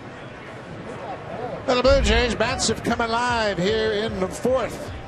3 home runs in the inning. They've taken a 4-1 lead. We got a pitching change here in Dunedin. The Blue Jays hot bats against the Orioles.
Orioles, it's the left-hander Chris Jones. He appeared in 30 games last season in AAA for Baltimore. Ryan Goins fights off the first pitch.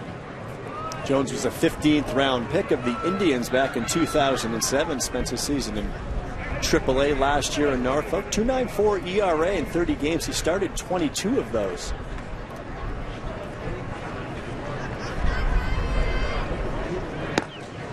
Goins a year ago hit .212 against left-handed pitching and a home run in 85 at-bats against lefties, and you can bet he's going to get more at-bats this season playing every day at second base. Stays on that breaking ball. He got a good pitch to hit and got underneath it. Talk about some nice acquisitions by the Blue Jays, but how about the pickup of Darwin Barney coming back to the Blue Jays? Of course, he was here late in the season, but a nice pickup because this is a former Gold Glover, and he's already off to a very hot spring with the bat. But what a nice piece. If John Gibbons wants to give Tulowitzki a day off, he slides Goins over to short, puts Barney at second. Now the breaking ball fouled up. Well, you're right. And Darwin Barney came up. He came up in September. He was not eligible for the postseason, but the Blue Jays brought him back, and I agree with you. I think that's a very subtle move by the Blue Jays. A veteran who can serve as a backup to John Gibbons.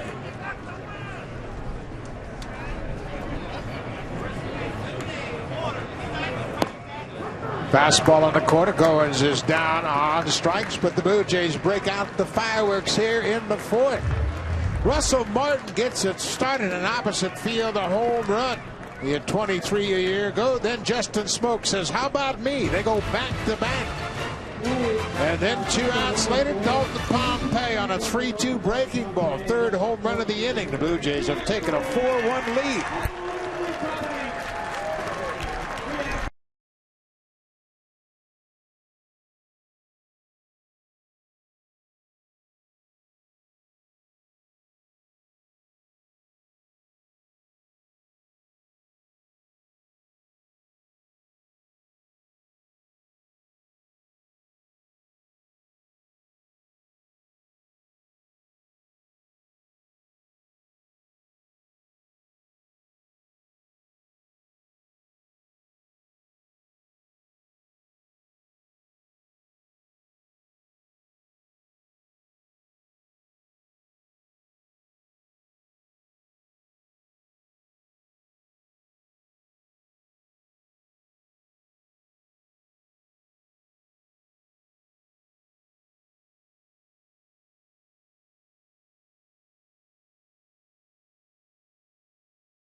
Blue Jays fans, if you're catching a game in the U.S., you can share all your experiences as they happen with friends and fans back home. With Roam Like Home from Rogers, you can use your phone exactly as you do at home, starting at $5 a day in the U.S. Go to Rogers.com/RoamLikeHome for details. And with so many people Facebooking and Twittering pictures from the ballgame buck, it's nice to have that luxury of not having to pay extra for doing that. You can bet there's a lot of people roaming this afternoon down here at Florida Auto Exchange Stadium in Dunedin. New pitcher, a new face with the Blue Jays. Drew Storen made 58 appearances last year for the Washington Nationals, and this is an interesting pickup, Joe, for the Blue Jays. Very interesting pickup. They traded away Ben Revere, who helped them down the stretch, but an abundance of outfield help and not as much in the bullpen. This is a nice piece that they picked up from the Nats. Hot shot past the shortstop. That's Gio Meyer, who has taken over in center field. We have gotten some positional changes, and they are all over the diamond, so we'll try to catch up with those as we can. Brian Flaherty jumped on the first pitch and rips it past Storen into center field for a base hit. Storen's fastball will be around 94 miles per hour. He's got a slider and changeup to go with it, and that slider is an outstanding pitch. This is Paul Yanish, the shortstop. Yanish struck out his only time up this afternoon.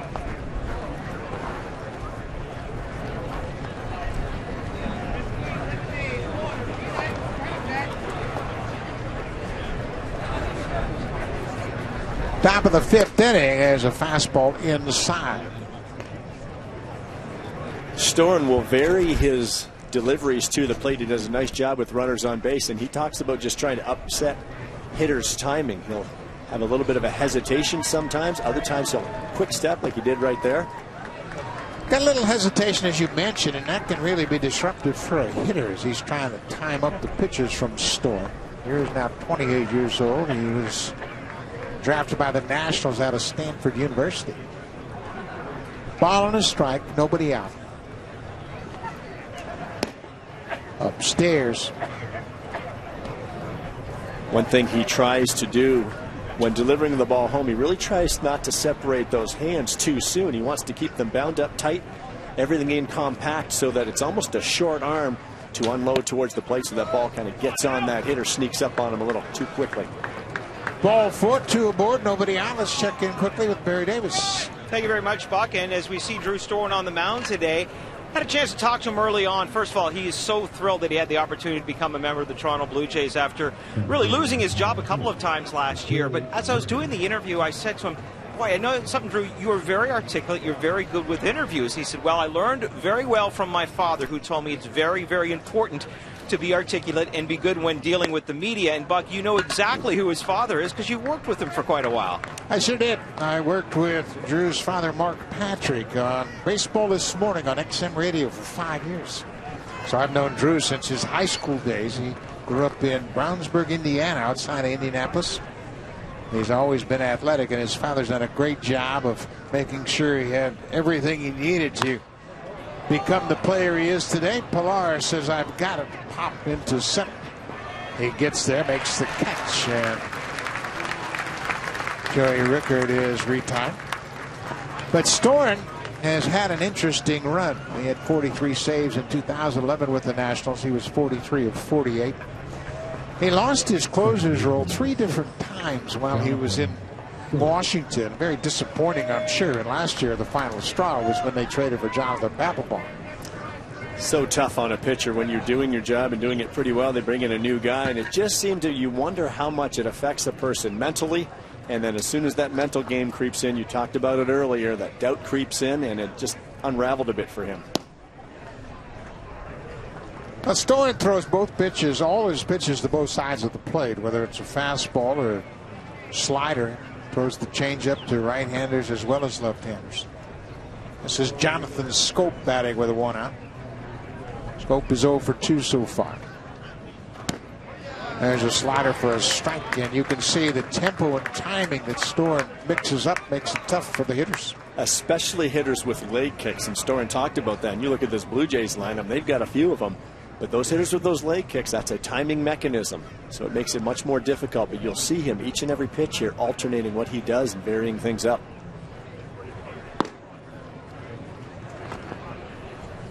Storen, for his career, has held opponents to a .227 opponent's batting average.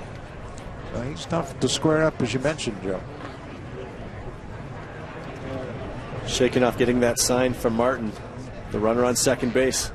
Comes set there at the waist, and this time he just brings it up and puts it down a little quicker. There's a base hit into center. There he's around third. He's going to come in to score, and Pilar wisely goes to second to keep the double play in order. Jonathan Schoop picks up the RBI. Flaherty, who started it off with a single to center, comes around to score. It's now 4-2 Blue Jays. Nice job by Schoop right here. Storen tried to get that ball quickly in there, but he got the bat head out just enough. Like Kevin Pilar wanted quickly to take a shot at third base, but chose differently. And again, you can see that by the reaction of Storen. Not happy that he missed his spot again right there. Not real sharp here in his first outing, but I don't think anybody's too concerned with that. There's a long spring ahead. Well, that's what pitchers work on. You get into a ball game for the first time. The adrenaline's a little bit different. Location just off a tap. But Trumbo had a perfect day so far. He singled in the first and homered in the fourth. You see his numbers from a year ago, 22 home runs. He split his time between Arizona and Seattle.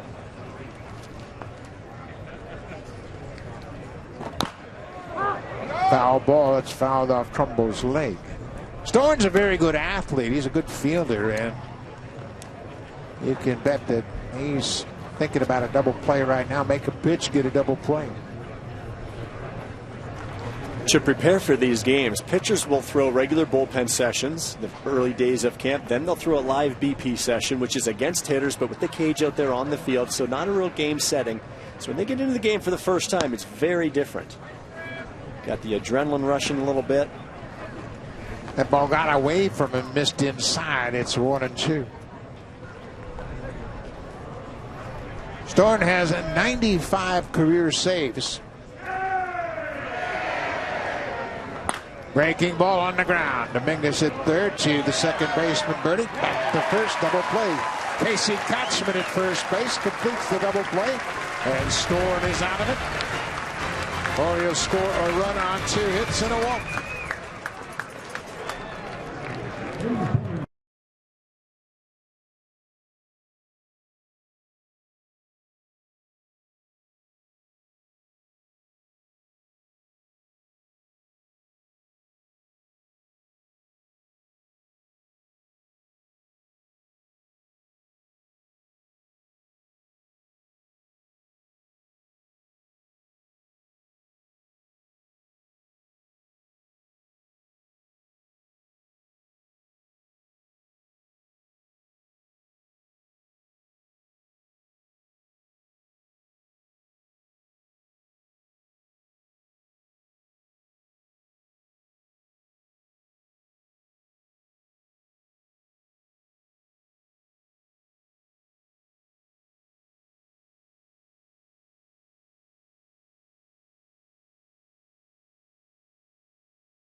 Fans, we're right back on the air tomorrow afternoon with Blue Jays baseball as they take on the Philadelphia Phillies right here in Dunedin. What better way to spend a Saturday afternoon than just lying on the couch watching Buck and Joe call the game? It's the Blue Jays and the Phillies, and Buck, a very, very important spring for Drew Hutchison, who really had troubles last year and is trying to establish himself, trying to fight for some job, whether it be in the rotation or the Blue Jays pen. Well, you know what, Barry? Competition is good for the team, and I can tell you, Drew Hutchison is focused on winning that battle for the 5th spot in the rotation.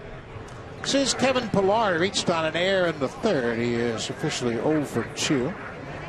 This will probably be his last at bat of the afternoon. On the ground. That's Steve Tollison at 3rd, makes a nice play and throws out his former teammate, Kevin Pillar.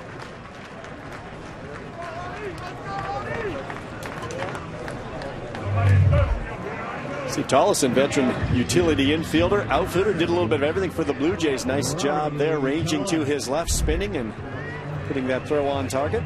Signed as a free agent with the Orioles and looking for another opportunity to try to get back to the major leagues. His second go-around with the Orioles. This is Rowdy Tellez batting for Josh Donaldson in the DH spot. Tellez, an interesting youngster, just 20 years old.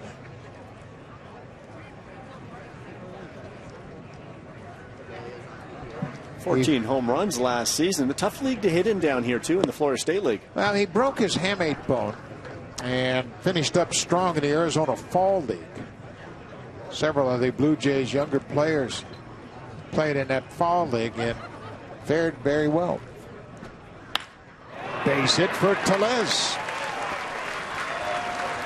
Nice approach at the plate as he slaps one through the shortstop position. Well, it's really nice to see a big, young power hitter like Tellez stay on this baseball very well against the left-handed pitcher. Lefties have that tendency to pull off the baseball, but he stayed on this very well and driving this ball. You can see the catcher there. He was crossed up, and he's going to have a conversation now with the pitcher, get those signs right. We mentioned Tellez in this camp. This got a couple of cups of coffee last year in spring training, came over to play in the game, but this is his first opportunity to come to spring training with the Blue Jays. This is Gio Meyer, who's taken over at shortstop for Troy Tulowitzki.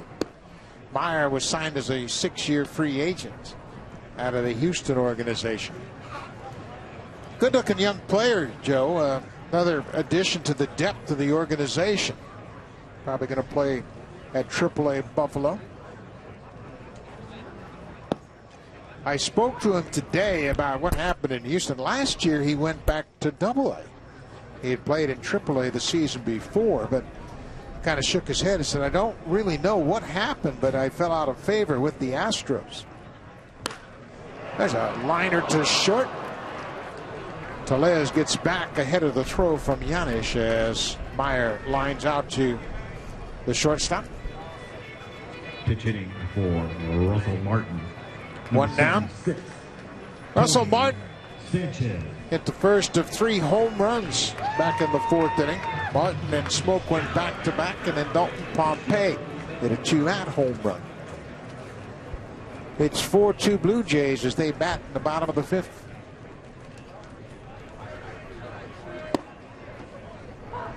Excuse me, this is Tony Sanchez as we're getting some changes on the fly here. Martin's out of the game. Tony Sanchez, a former #1 pick of the Pittsburgh Pirates, catcher. Fast and furious, Joe, in spring training. Another piece for the Blue Jays here. Sanchez Blue Jays adding a little bit more depth at the catching position. A.J. Jimenez, who's been at AAA Buffalo, has had trouble with injuries.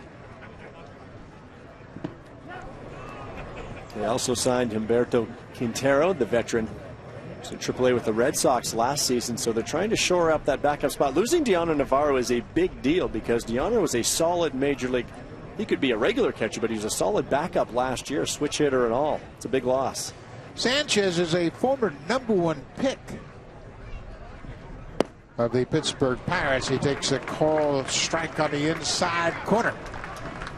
We have played 5 innings. The Blue Jays' big bats have pushed them to a 4-2 lead. Rowdy Tellez, the youngster, with a base hit.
MLB.TV Premium, everything you've come to expect and more, and a new low price for 2016. Watch every out-of-market game of all 30 teams live in true HD and over 400 supported devices. Blackout and other restrictions apply. Visit MLB.TV for more details. Buck? Thank you, Barry. It is a good day to be at the beach. But if you're young Roberto Osuna, it's a perfect day to be on the mound. And what a season he put together a year ago. Well, he sure did. We talked about Drew Storen, who just pitched before him. Now, who is going to be the closer for John Gibbons? That's the question that has not been answered yet, but Gibby plans on giving them both opportunities and making that decision a little later this spring before opening day. No manager's ever complained about having too many good pitchers. Nice problem to have. This is Christian Walker, the first baseman. He is 0 for 1 with a walk. Osuna was terrific. Finished 6th among American League relievers in innings pitched, worked 69 2/3. There's a pop fly in the center. New center fielder is Daryl Siciliani. That ball carrying all the way to the wall. It's over his head, off the wall. Walker is headed for third as they hustle the ball back in. That ball just kept going and going. It came off the bat as a routine fly ball to center, and that wind pushed it right out to the wall in center, and Siciliani couldn't make the play. Well, that's why when you're coming into a spring training game or any game, you have to know what the flags are doing. Everybody watching this ball game today has to know what the ball is doing. It's flying straight out to center field. Siciliani in that case wants to get on it and get to that wall. If he has to, he can come back, but he just did not quite get there and did not anticipate as much wind as is blowing today. This is the left fielder, Alfredo Marte. High fastball fouled straight back. Osuna put together a terrific first season in the big leagues. He became the first rookie relief pitcher in Major League history to appear in 67 games or more, younger than 21 years old. And he was unflappable, Joe. Very mature beyond his years, I think, is the best way to describe Osuna with his experience pitching professionally in Mexico.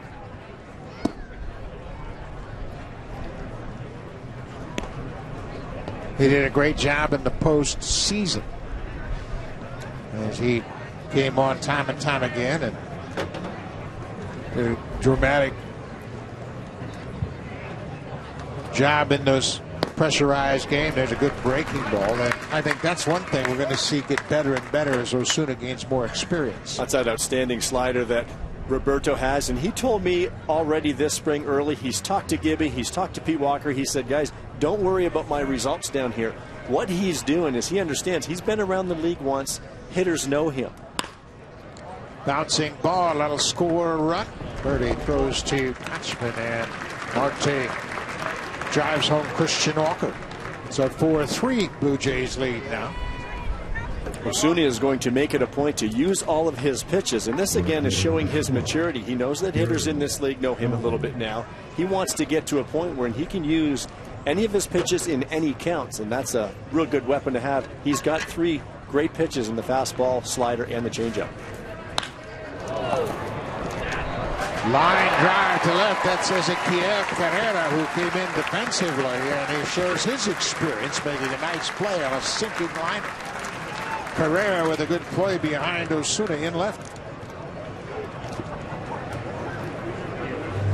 Well, Carrera still vying for that extra outfield spot, and plays like this are only going to help him. He got a good read on this baseball, dives headlong and times it perfectly. Good job in shoring up that defense. That's going to help him in his battle for that extra outfield spot. 2 down now for the Orioles catcher Francisco Pena. With Michael Saunders in left field, you're looking at Carrera, looking at Junior Lake, who they've brought in, Daryl Siciliani, who can play center field as well. Dominic Brown is now in that fold. There's a lot of options. That inside slider missed. It's 2-0. Dalton Pompey, of course, is in that mix, but we've already talked about him perhaps being better served being sent down and playing every day. And I asked John Gibbons if perhaps if Saunders is your everyday left fielder, do you want maybe a right-handed hitting option as a platoon possibility against lefties? But he's going to see how this situation shakes out. And that's why you have the games in spring training, just to see what kind of team you've put together. And a lot of new players they have to find out about. We had mentioned the 27 non-roster invitees to go along with the 40-man roster. Off the plate. And it takes time, and even spring training is probably not enough time, but this is crunch time for guys like that vying for a spot.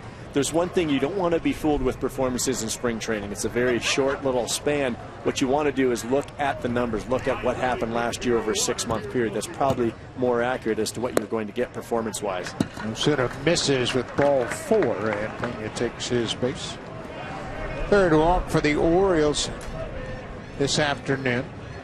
John Gibbons, he made that point early on. I thought it was an interesting one. He says, we know who we have with some of these veterans in camp. What you look for is you look for life on his pitches, the ability to get balls over. You don't look for results as much as you look for the way hitters react to the pitchers. This is Ryan Flaherty. He singled his last time up. Of course, the Orioles know Osuna well. They're both American League East rivals. They played 19 games against one another last year.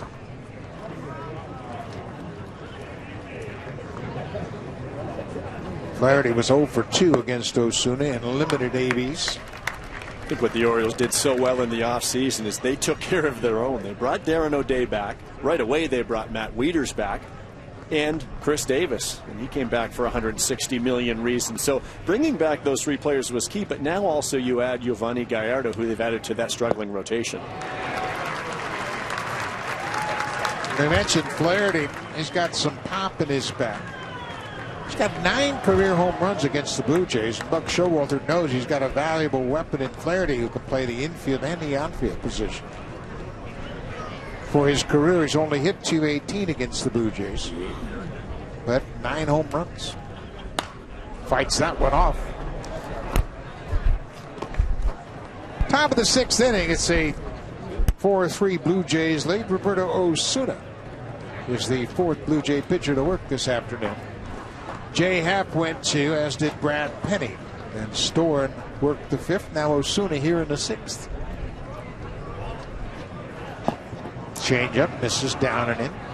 Osuna working to Tony Sanchez, who took over for the starter, Russell Martin.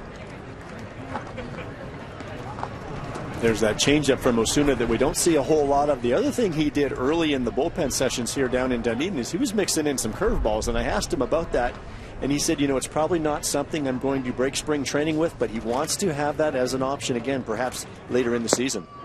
Strike 3 called. Flaherty caught looking. Osuna with his strikeout. He maintains the 1-run lead. His inning of work.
Sportsnet tonight as Eric Stahl and the Rangers take on Alex Ovechkin and the Caps. It's the NHL on Sportsnet tonight, 7 o'clock Eastern.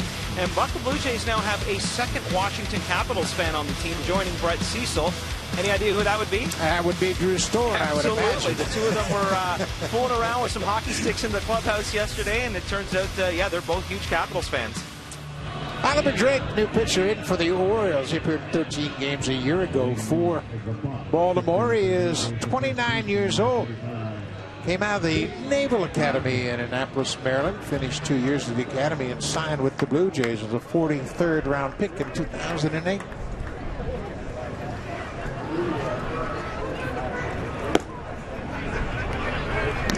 This is Casey Kochman, who took over defensively at first base for Justin Smoke Kochman, getting his first at bat.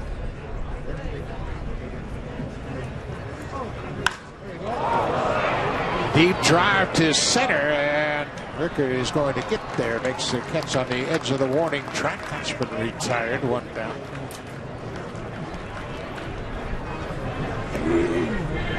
Right fielder number 81. Oliver Drake, I spoke to him the other day down in Sarasota, and he was at the Naval Academy, but he was able to leave the academy and sign with the Orioles after they drafted him, and he made a commitment to the Orioles and gave up his military career for the time being. It's not often that you see too many people come out of the service academy, but he enjoyed his experience there. Now he is trying to establish himself as a big league pitcher. Dominic Brown gets jammed playing in the shift as they throw out Brown on a 4-3 ground out. 2 quick outs for Oliver Drake. Drake did a nice job last year, up for 13 games with the Orioles.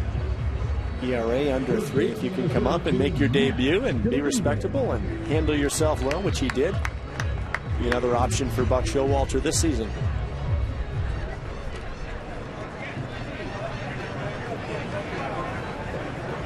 This is Matt Dominguez, who has played third base all day long, and he has gone down looking at strike 3 twice. Dominguez, 26 years old.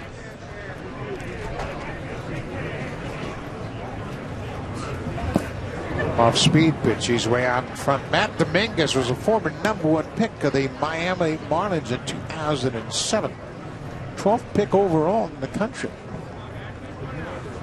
He was traded to Houston along with former Blue Jay Rob Rasmussen for Carlos Lee back in 2012.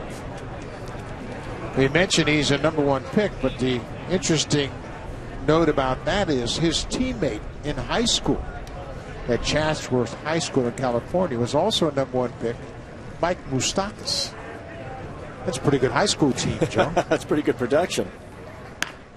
He gets jammed on a check swing and grounds it to second base. He is thrown out. Oliver Drake with a quick inning here in the 6th. We played 6 complete in Florida. The Blue Jays have a 4-3 lead over the Orioles.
We head to the 7th here in Dunedin, Florida. Blue Jays have a 4-3 lead. Those 3 runs in the bottom of the 4th came by the home run. 3 home runs in the inning.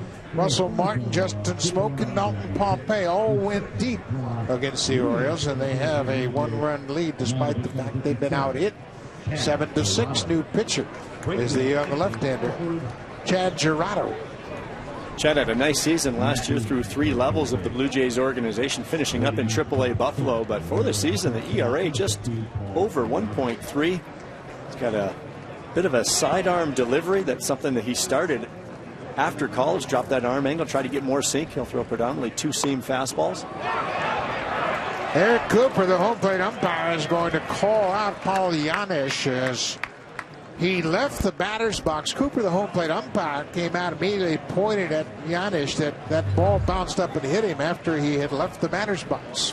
When you're squaring to bunt, you cannot have that baseball touch you when you're out of the batter's box. And home plate umpire Eric Cooper was all over the call.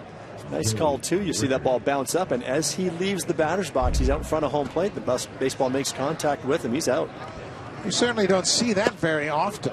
Generally, when that ball comes up quickly, it's before the batter ever leaves the batter's box. But that was an unusual situation. The catcher, Tony Sanchez, is credited with 2 unassisted on that play.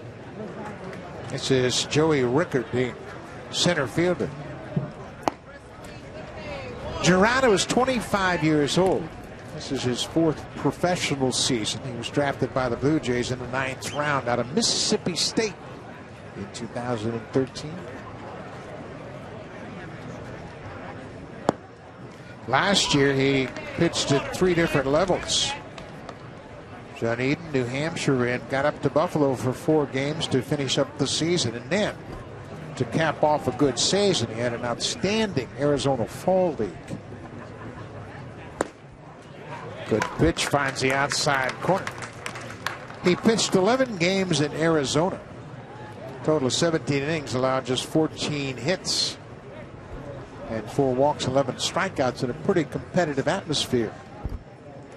You can see with that delivery how he gets that sink on his pitches. There's a base hit. Joey Rickard lines it into left field. He'll take a big turn and stop it first. He's a guy that will come right after you. And you talked about that good 2-seam fastball. He'll throw only 2-seam fastballs. He's got the slider, and he'll mix in a change against the right-handers. This one not quite getting it where he wants to and stays on the inner half. Hitter does a nice job.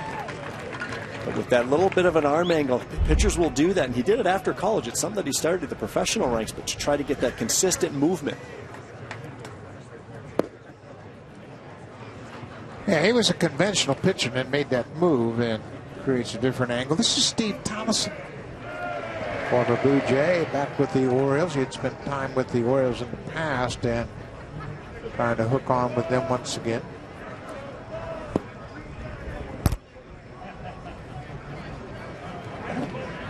Orioles have a couple of former Blue Jays in camp in Thomason and Todd Redmond. Redmond working out of the bullpen, trying to catch on with the Orioles. Thomason spent 2014 with the Blue Jays.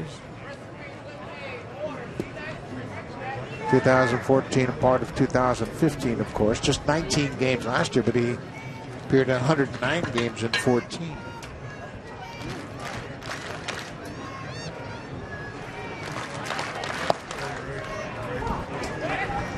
Of course, Gerardo becomes significant. First of all, he's left-handed. And secondly, Aaron Luke announced today he's got a strained flexor tendon in his pitching forearm, and he's on the shelf for at least 2 weeks.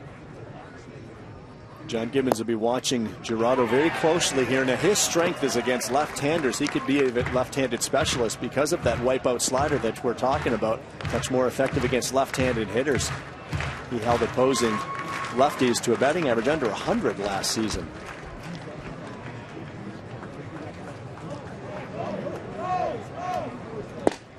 Missed with that pitch and walks Thomason. That'll put runners at first and second with 1 out.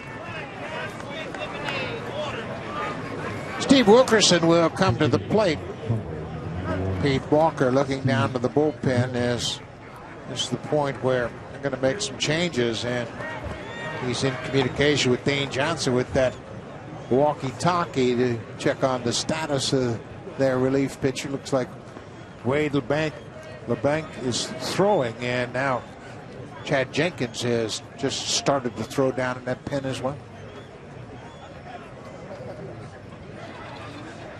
That's what happens when you get a new pitcher in the ball game, and Tony Sanchez behind the plate. They've got to iron out what they're doing with their signs with a runner on second base. We see Chad Jenkins as well as LeBlanc going double barrel down there, and John Gibbons and Pete Walker may just try to fit the situation here. Maybe if it's a lefty, he brings in LeBlanc. Maybe if it's a righty, it's Jenkins, and try to imitate maybe some in-season type situations here for those pitchers. Ground ball.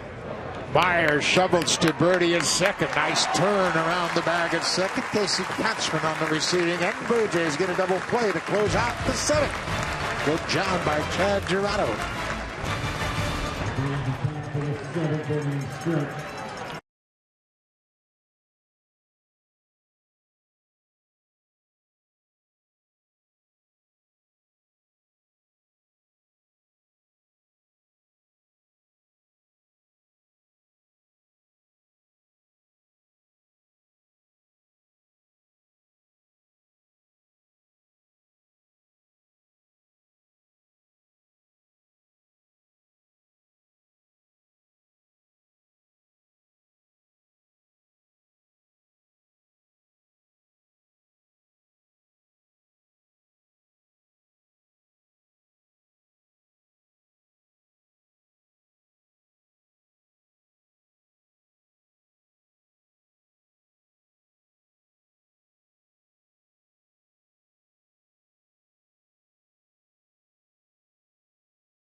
Rogers NHL Game Center's live game of the week features the New Jersey Devils against the Dallas Stars. It goes tonight at 8:30 Eastern. Watch it on Rogers NHL Game Center Live. Buck? Well, you look over the bow of that sailboat, and that's the Tropicana Field, home of the Tampa Bay Rays. That's where the Blue Jays will open up the season on April 3rd. It'll be an afternoon game, and we'll bring it all to you right here on Sportsnet, so make sure you tune in. Beautiful afternoon. Big left-hander Cesar Cabral into the game for the Orioles. Cabral, a native of the Dominican Republic. A little time in AA and AAA last year. Also got up to the Orioles for a couple of games. Another left-handed arm. Lots of success against left-handed hitters. That average at 143. Always look for that out of a left-hander coming into a ball game. Specialized role that Buck Showalter could be eyeing for his bullpen. Well, the Orioles have done a good job of constructing bullpens over the last several seasons. It's been anchored, of course, by Zach Britton, their left-handed closer. Darren O'Day, a very important part of it. You look back to Brad Brock, and they've put together a very good bullpen down there. This is Ezekiel Carrera getting his first at bat of the afternoon. He made a nice defensive play in left field, taking a hit away on a sinking line drive off the bat of Daniel Alvarez.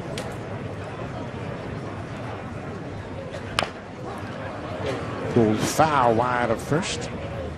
Tim Leeper will run it down, the first base coach. Leep does a great job, not only coaching first, helping the base stealers, but also with the outfielders, putting in a lot of extra time early in the morning around here.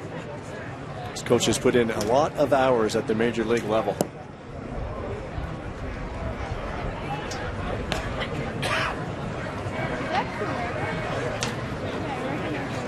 Ball and a strike to the Blue Jays left fielder.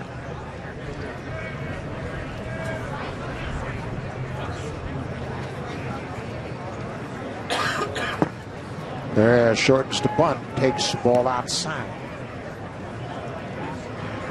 Carrera last year appeared in 91 games for the Blue Jays, carried a .273 average, had 3 homers and 26 RBIs. Joe, he got some big hits for the Blue Jays last year. He did a nice job for this club.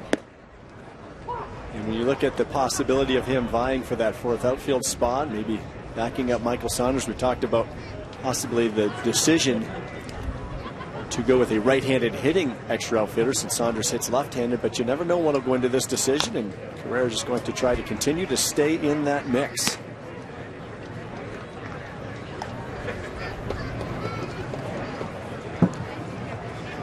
Fact of the matter is, when you're really thinking about the makeup of your bench, if you're John Gibbons, there aren't an awful lot of pinch hitting opportunities in this lineup.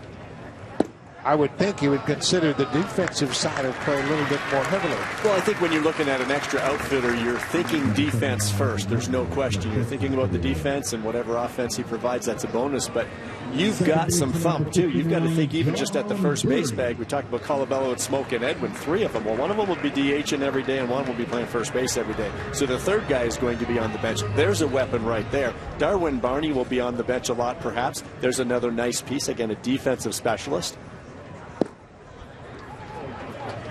But again, when you look at the lineup, where are you going to get your pitch hitting opportunities? They're not going to come very often. Not a whole lot. Russell Martin, you like to give him that day off so Josh Tolley can catch R.A. Dickey. This is John Birdie playing at second base. He waves at that outside pitch. It's a ball on the strike.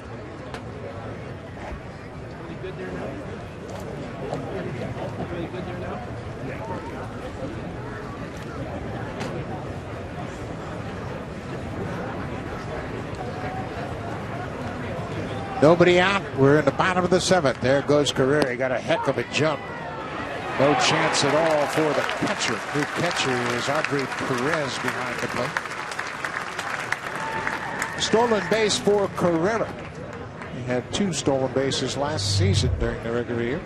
And again, he went first move right there on the left-handed pitcher, got a great jump, and then utilizes his speed. The catcher really had no shot, but there's just another little piece of Carrera's game that can help him stick with this club. He's made a nice catch in the outfield, and now he draws a walk and steals the base.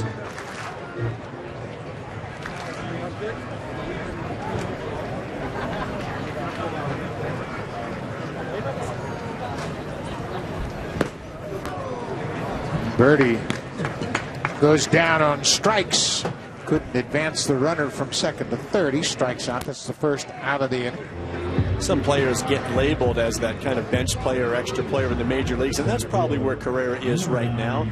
But I can tell you for sure, John Gibbons does not forget a lot of those big hits you talked about that Carrera provided last season, and that will play in to the decision here at the end of spring training of who goes north. Daryl Siciliani took over for Kevin Pillar in center field. He goes after the first pitch, and here's an interesting guy in camp. You mentioned the depth of the outfield and the battle for the extra spot in the outfield. Siciliani, last year with the Mets, played in 39 games, had a home run, 3 RBIs, and hit .206 for the season. But he's had a history of hitting. Big year in AAA in Las Vegas. It's a good hitters league, of course, good place to hit, but he also runs a little bit. Plays some center field, similar to Carrera in a lot of ways there, but both of these guys certainly have things to offer. He's 25 years old. He was born in Tracy, California in the San Joaquin Valley, but grew up in Madras, Oregon. Cut on and missed. He was a 4th round pick of the Mets in 2009.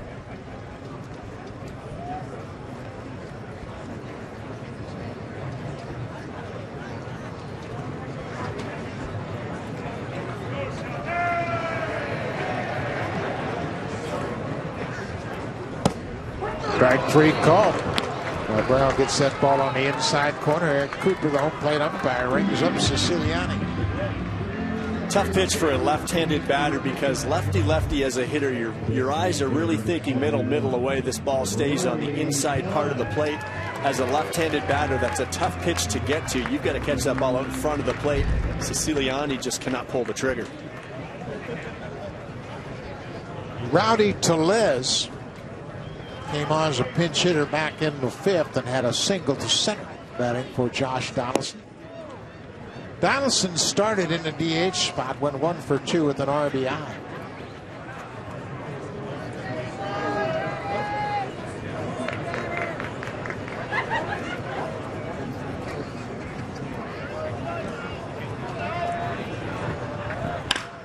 Pulled on the ground.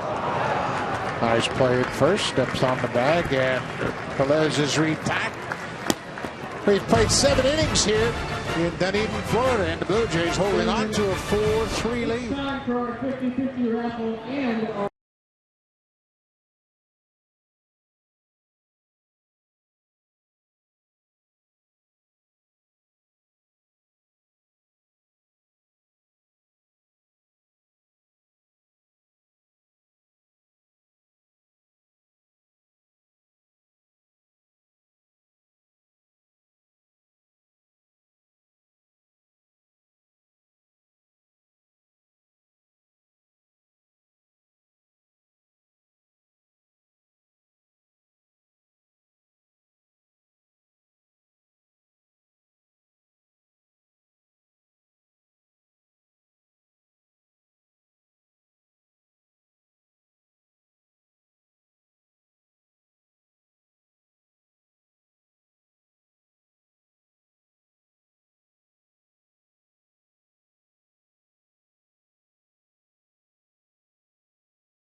Fans, a great way to escape winter back home is to turn on Sportsnet. We'll have the Blue Jays in action once again.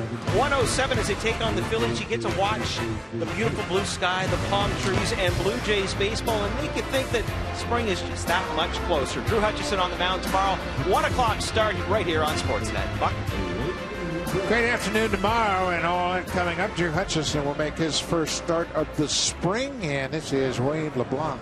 Last season in the majors was 2014 when he split time between the Angels and the Yankees. Another left-handed arm that the Blue Jays have brought into camp. Add his name to the list of Scott Diamond, McCoy. We saw young Chad Girardo.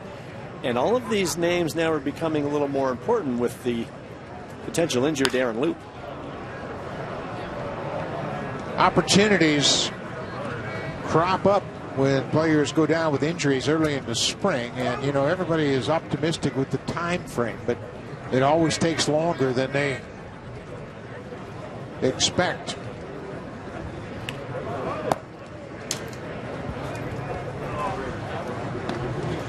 The batter is Trey Mancini. Took over at first base. Mancini, between A-ball and Double-A last year, had a good season. Batted .341 with some power.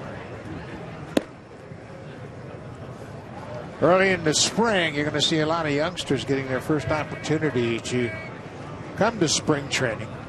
And Mancini trying to make an impression for the Orioles brass.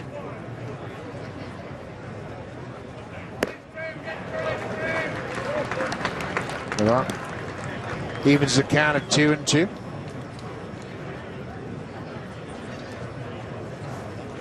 LeBlanc is from Lake Charles, Louisiana. He was drafted by the Padres in the second round out of the University of Alabama.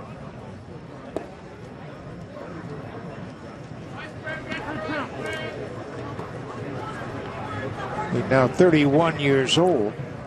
Pitched last year, made 8 starts in Japan for the Seibu Lions. Outside, and Mancini will take ball 4.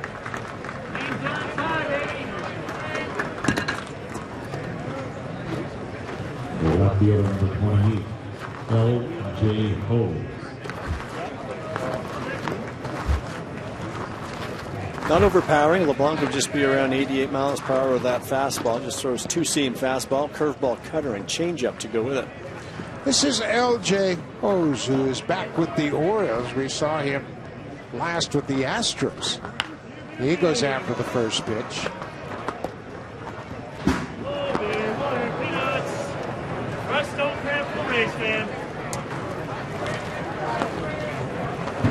Bose grew up in the Washington, D.C. area. He was drafted by the Orioles in 2008. Back with his original ball club. Wild swing. He's out in front of that off-speed pitch. He was purchased from Houston by the Orioles in November. He was part of the Bud Norris trade when Norris went from Houston to Baltimore back in 2013. He was a player to be named later. And he strikes out. Good off-speed pitch by the veteran LeBlanc. We talked about not an overpowering left-hander, but that's why you have to stay down in the zone. Looked like a couple of change-ups going straight down, and Hose swinging right over top of it. That's where you have to be with that pitch, almost bouncing it. This is the left-handed hitting Henry Urrutia. He goes after the first pitch and misses.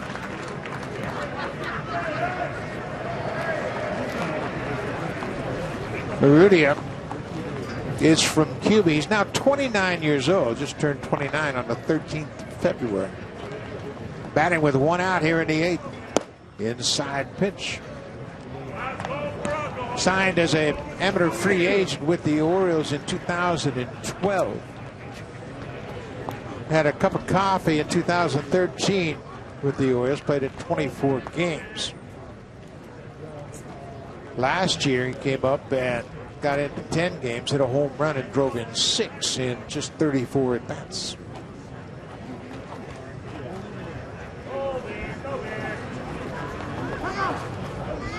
Kind of an interesting guy, Joe. He's 6'5". Looks like he's got the potential for some power, but so far it hasn't been the case.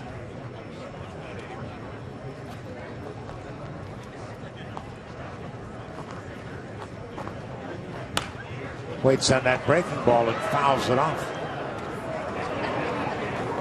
Urrutia had a career high 12 home runs in the Cuban National Series. That's their major league in Cuba. That was back in 2009.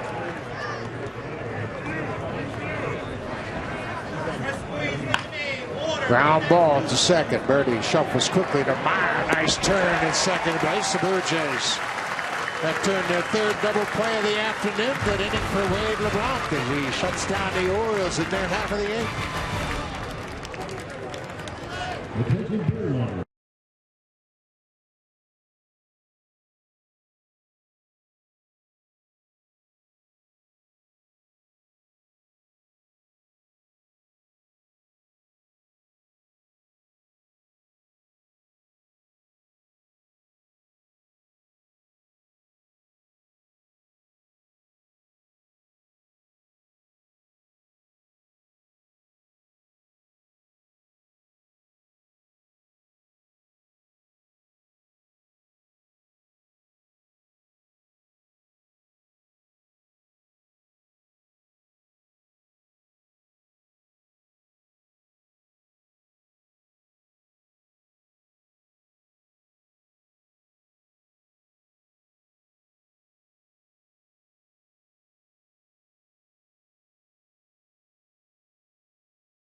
the game is brought to you by Scott's Turf Builder Grass Seed with Water Smart Plus coating. Grows grass quicker and thicker, guaranteed. The play of the game was 3 plays of the game. Back-to-back home runs by Russell Martin and Justin Smoke with his second in as many days. And then Dalton Pompey, the youngster, the 3rd home run of the inning for the Blue Jays. That put them up 4-1 back in that 4th inning. And they still hold on to that lead. Blue Jays batting here in the bottom of the 8th. Gio Meyer will start things off. Meyer took over at shortstop for Troy Tulowitzki. This is Asher Tolliver, left-handed pitcher. Tolliver, 28 years old, born in Little Rock, Arkansas. He pitched in Double-A Bowie last year with the Orioles. 39 games, started a couple, ERA under 3. Meyer lined out to shortstop in his only at bat. Troy Tulowitzki started and went 0 for 1 with a walk. Tulowitzki started at short, batting 3rd in this lineup. Remember, no Jose Bautista, Edwin Encarnacion. Both of them not starting yet in their spring training games. Bautista's been working hard, man. He's doing a lot of different conditioning things. And there's a great article that Peter Gammons wrote for ESPN, the magazine, talking about Bautista and how he has trained and how he has changed his outlook on nutrition, conditioning, stretching, and hopes to take his career deep into his 30s and into his 40s. Well, Mark Shapiro has instituted a high-performance department here with the Blue Jays this year. Jose Bautista is right on board with that, and I asked Jose about that. We always see him in the games, and fans have talked about all the twitching that he does in the dugout, in right field, and all those movements, but he is really in tune with his body. But when I asked him when he began to do that, at what point in his career, he said it was around age 30 where he realized it wasn't all about curls and doing chest and getting all big and bulky. So he really focused on his sleep patterns and especially nutrition as well. Pop up behind second as the second baseman goes out and makes the play. Tolliver with the first out here in the 8th. But it's interesting, you mentioned the high performance philosophy the Blue Jays have implemented. It includes yoga, conditioning, physical therapist. Nicky Huffman, who was involved in Stroman's rehab last year from Duke University, has joined Blue Jays. And there are a lot of things going on down there after games. You see guys pulling sleds along with vests, and there's a lot of different training techniques. And yesterday I saw about 5 players working out on yoga mats. And when you think about it, yoga is a perfect exercise for baseball players. Stretching, mobility, flexibility, all of those things playing very well to the sport of baseball. A lot of movements using the core, of course, and it's a one-sided sport if you think about it. Most players throwing, hitting, you're going one direction all the time, and that's why it's so important to try to work on that imbalance in the core. Tony Sanchez strikes out on a high fastball. 2 down here in the 8th. Talked to Kevin Pillar about that, and I asked him about his off-season conditioning and how things have changed after a first full season playing every day in the major leagues. And he said a lot of it was recovery at the end of the season, but a lot of the exercises he's performing now are more baseball specific. And it's not, again, much like Jose said, it's not about building strength and muscles the way we used to know it. Isn't it interesting how baseball goes through cycles? Yeah, well, sure it does. In our day, it was all about lifting weights and trying to get stronger and get bigger. Well, you say our day very kindly. In my day, they didn't even talk about weights.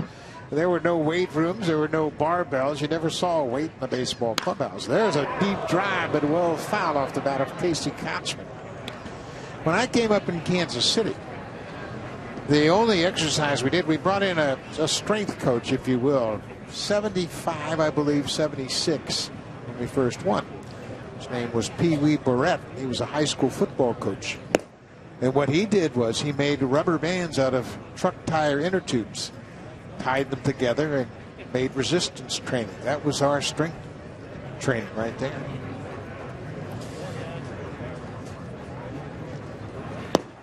But I want to remind you about the great article that Peter Gammons wrote on Jose Bautista, and Bautista talks about Tom Brady playing late in his career. Chip Kelly, the great coach from University of Oregon, who went to the Philadelphia Eagles and has now moved on to San Francisco. All the different training techniques he has implemented. Casey Katzman gets a 2-out single this inning, keep the inning alive. Marcus Stroman talks about it, and I spoke to Stroman about his rehab last year, and he is really into the training, and it's interesting. Stroman suffered that terrific injury last spring, worked hard, came back, pitched great in the regular season and into the postseason, but now you can bet he is all into the physical aspect of training and conditioning. This is Anthony Alford, young outfielder, and Alford's an interesting story, Joe. Well, Alford was a football player trying to convert. Now he went to both Southern Miss and Ole Miss, first as a quarterback, then as a safety, and he was a little bit late blooming, so to speak, in terms of baseball, and I think there's some catching up to do for him, but a big prospect for the Blue Jays. Alford, according to many of the publications, is the #1 prospect in Blue Jays organization. And he's caught looking at strike 3. Pitch hit strikeout for Anthony Alford. Will go to the 9th. The Blue Jays protecting a 1-run lead.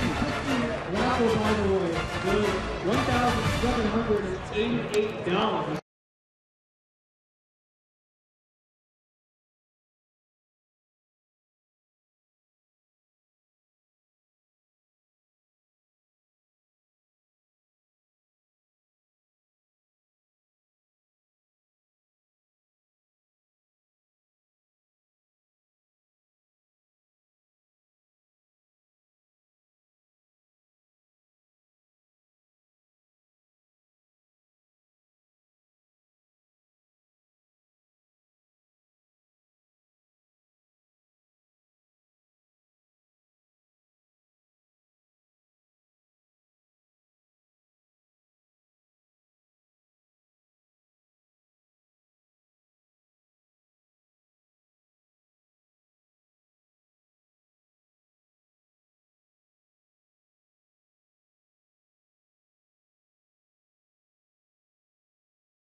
Welcome back to the inning. We've reached the 9th inning. We got a new pitcher for the Blue Jays, another left-handed pitcher. This is 27-year-old Pat McCoy, who was originally drafted by Washington in 2007. He pitched in the major leagues with the Tigers in 2014, made 14 appearances that season. Bounced between AA and AAA last year with the Orioles. 4-4 with a 4.02 ERA. Did a nice job against left-handers, and once again, we talk about the eyes of John Gibbons and Pete Walker being on these lefties, not knowing the health status of Aaron Loop here moving forward. McCoy pitched for the Orioles last season in the minor leagues, AA, AAA. There's a shot back into the stands out of play. Spent 9 seasons in the minor leagues, pitched 295 games. This is Garibez Rosa batting for the first time, and there's a line drive into left. Carrera over to cut it off, and he does. He'll get it back in quickly. He'll hold Rosa to a long single. Pat McCoy is an interesting pitcher in that the Blue Jays saw him in 2014. He pitched in that 19-inning game. He pitched the 13th, 14th, and 15th inning of that 19-inning game that the Blue Jays eventually won 6-5 over the Tigers. And the interesting line for him in that game was the fact that he walked 5, but didn't give up a run in 3 innings of work.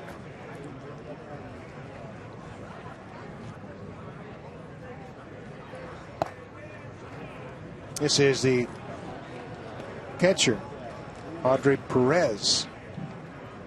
Francisco Pena started, and Perez moved in behind the plate. This is his first at bat.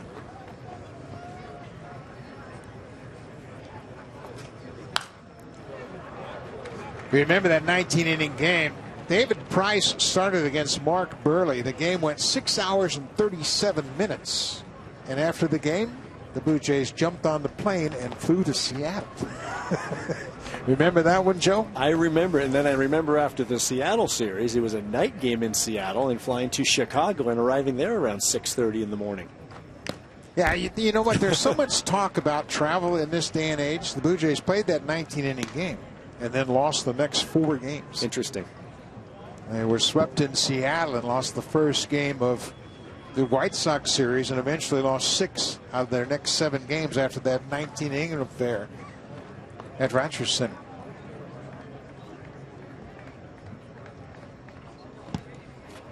Ball in the dirt that gets away from Sanchez, and Rosa will move into scoring position. That represents the tying run. Got away from Tony Sanchez.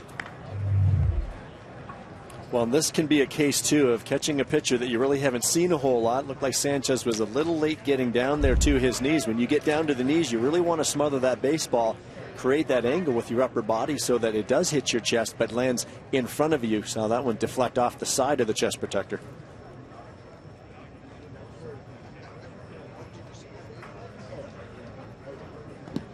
Another ball in the dirt. Sanchez isn't sure where it is, but locates it to keep Rosa at second. That's ball 4 to Perez. First 2 reach here in the ninth. Sanchez going out to have a chat with McCoy right now. I'm wondering with the runner on second base if he wasn't crossed up on that last pitch. See Pete Walker on his walkie-talkie right now as this inning begins to unravel just a bit for McCoy. Chad Jenkins is throwing for the Blue Jays in their bullpen, and this is Ozzie Martinez getting his first at bat of the afternoon. The Orioles may try the bunt right here with 2 aboard, nobody out. They trail by a run.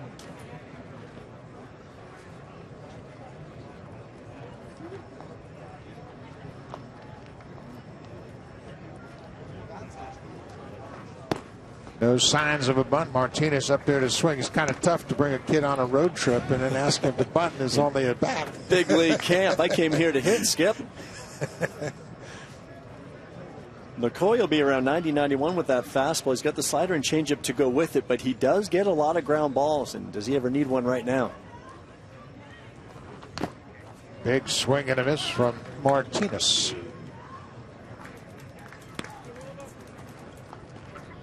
Some more defensive changes as Matt Dean has taken over defensively at third. Meyer at short, Birdie at second, and Casey Kotzman at first. Right on the outside corner. Blue Jays and Orioles were only played twice this spring. Unusual. They are Sarasota for their home spring training and not that far away, but they will come here once more. The only other game that these two would play this spring, and Martinez strikes out. I've heard that a lot in my career. I think you have. You're talking to the wrong guy. Good pitch this time. McCoy keeps it down and away, and this time Sanchez does a very nice job getting out there. So important anytime you do call an off-speed pitch that you get out there and make sure that you beat the ball to the spot and anticipate it being in the dirt to potentially block it. This is Xavier Avery playing in center field. Avery, his first at bat of the afternoon, came on defensively, takes a big wild swing and falls behind. Toughest thing for a catcher coming into spring training with a new team is that you probably have 20 to 30 pitchers that you have not seen before, and it's very difficult. It's one thing in the bullpen to catch them, but then to do it out in a game situation, you've got to get your signs straight. Tough transition. Talked to Sanchez about that this morning. Check swing by Avery. Xavier Avery Played with the Orioles in 2012, got into 32 games. That's his only big league experience.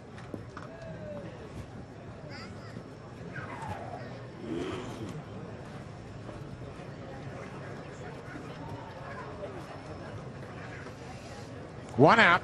Blue Jays have turned 3 double plays already. This will be a pop-up. High foul down the left field line, and Matt Dean makes the catch in foul ground. 2 down.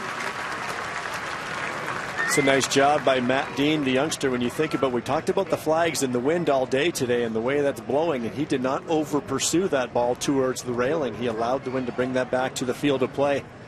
Made the play no problem. Pete Walker's going to make a pitching change.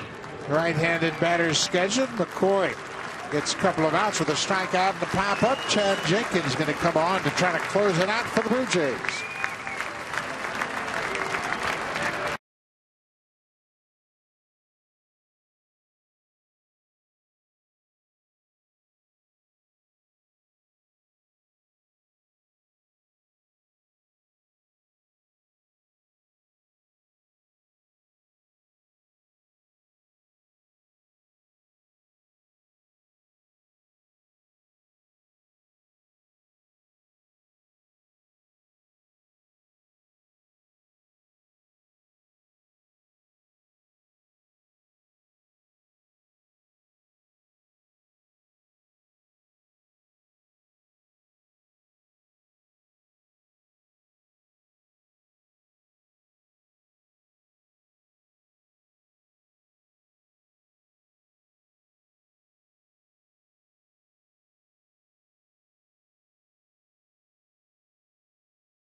Chad Jenkins will come on with 2 outs here in the 9th inning. Those are his numbers in 41 games in AAA Buffalo a year ago.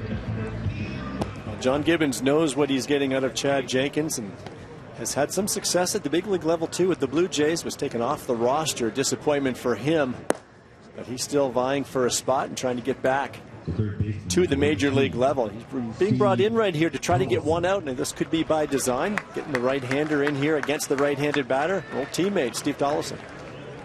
Steve Tollefson getting his second at bat. Tollefson grounded into a double play in the 7th. 2 down. Blue Jays lead it 4-3. Despite being out hit 9-7. Jenkins delivers a first pitch strike.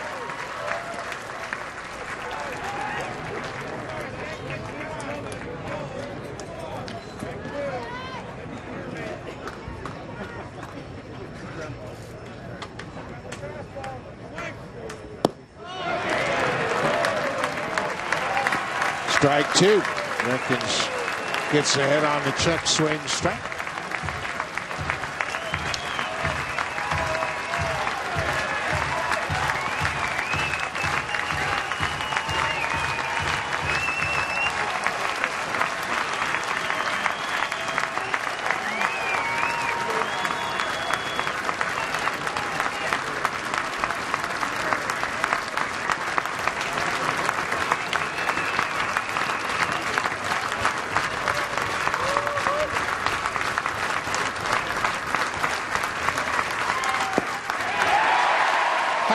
Chad Jenkins comes out, slams the door on the Orioles. 3 pitches and a strikeout to close it out, and the Blue Jays win it 4-3. It's got to make Chad feel very good. Again, trying to make an impression in front of his manager and pitching coach, trying to get back to the big league club. Came in and did the job against one of his old teammates. But the big picture, big story today, that fourth inning by the Blue Jays, back-to-back home runs by Martin and Smoke, and then the youngster Dalton Pompey chips in and put him up 4-1, and that seemed to be enough. The big bats come back again. We'll be right back at it tomorrow as Drew Hutchison goes to the mound for the Blue Jays. They'll oppose the Philadelphia Phillies. You'll also see Steve Delabar, Ryan Tepera, David Archman in that game tomorrow. Should be a great opportunity to see some of the new faces here as well. We want to thank you for watching today. We'll be back tomorrow afternoon. Blue Jays win it 4-3. Have a great afternoon, everybody. Thanks for watching.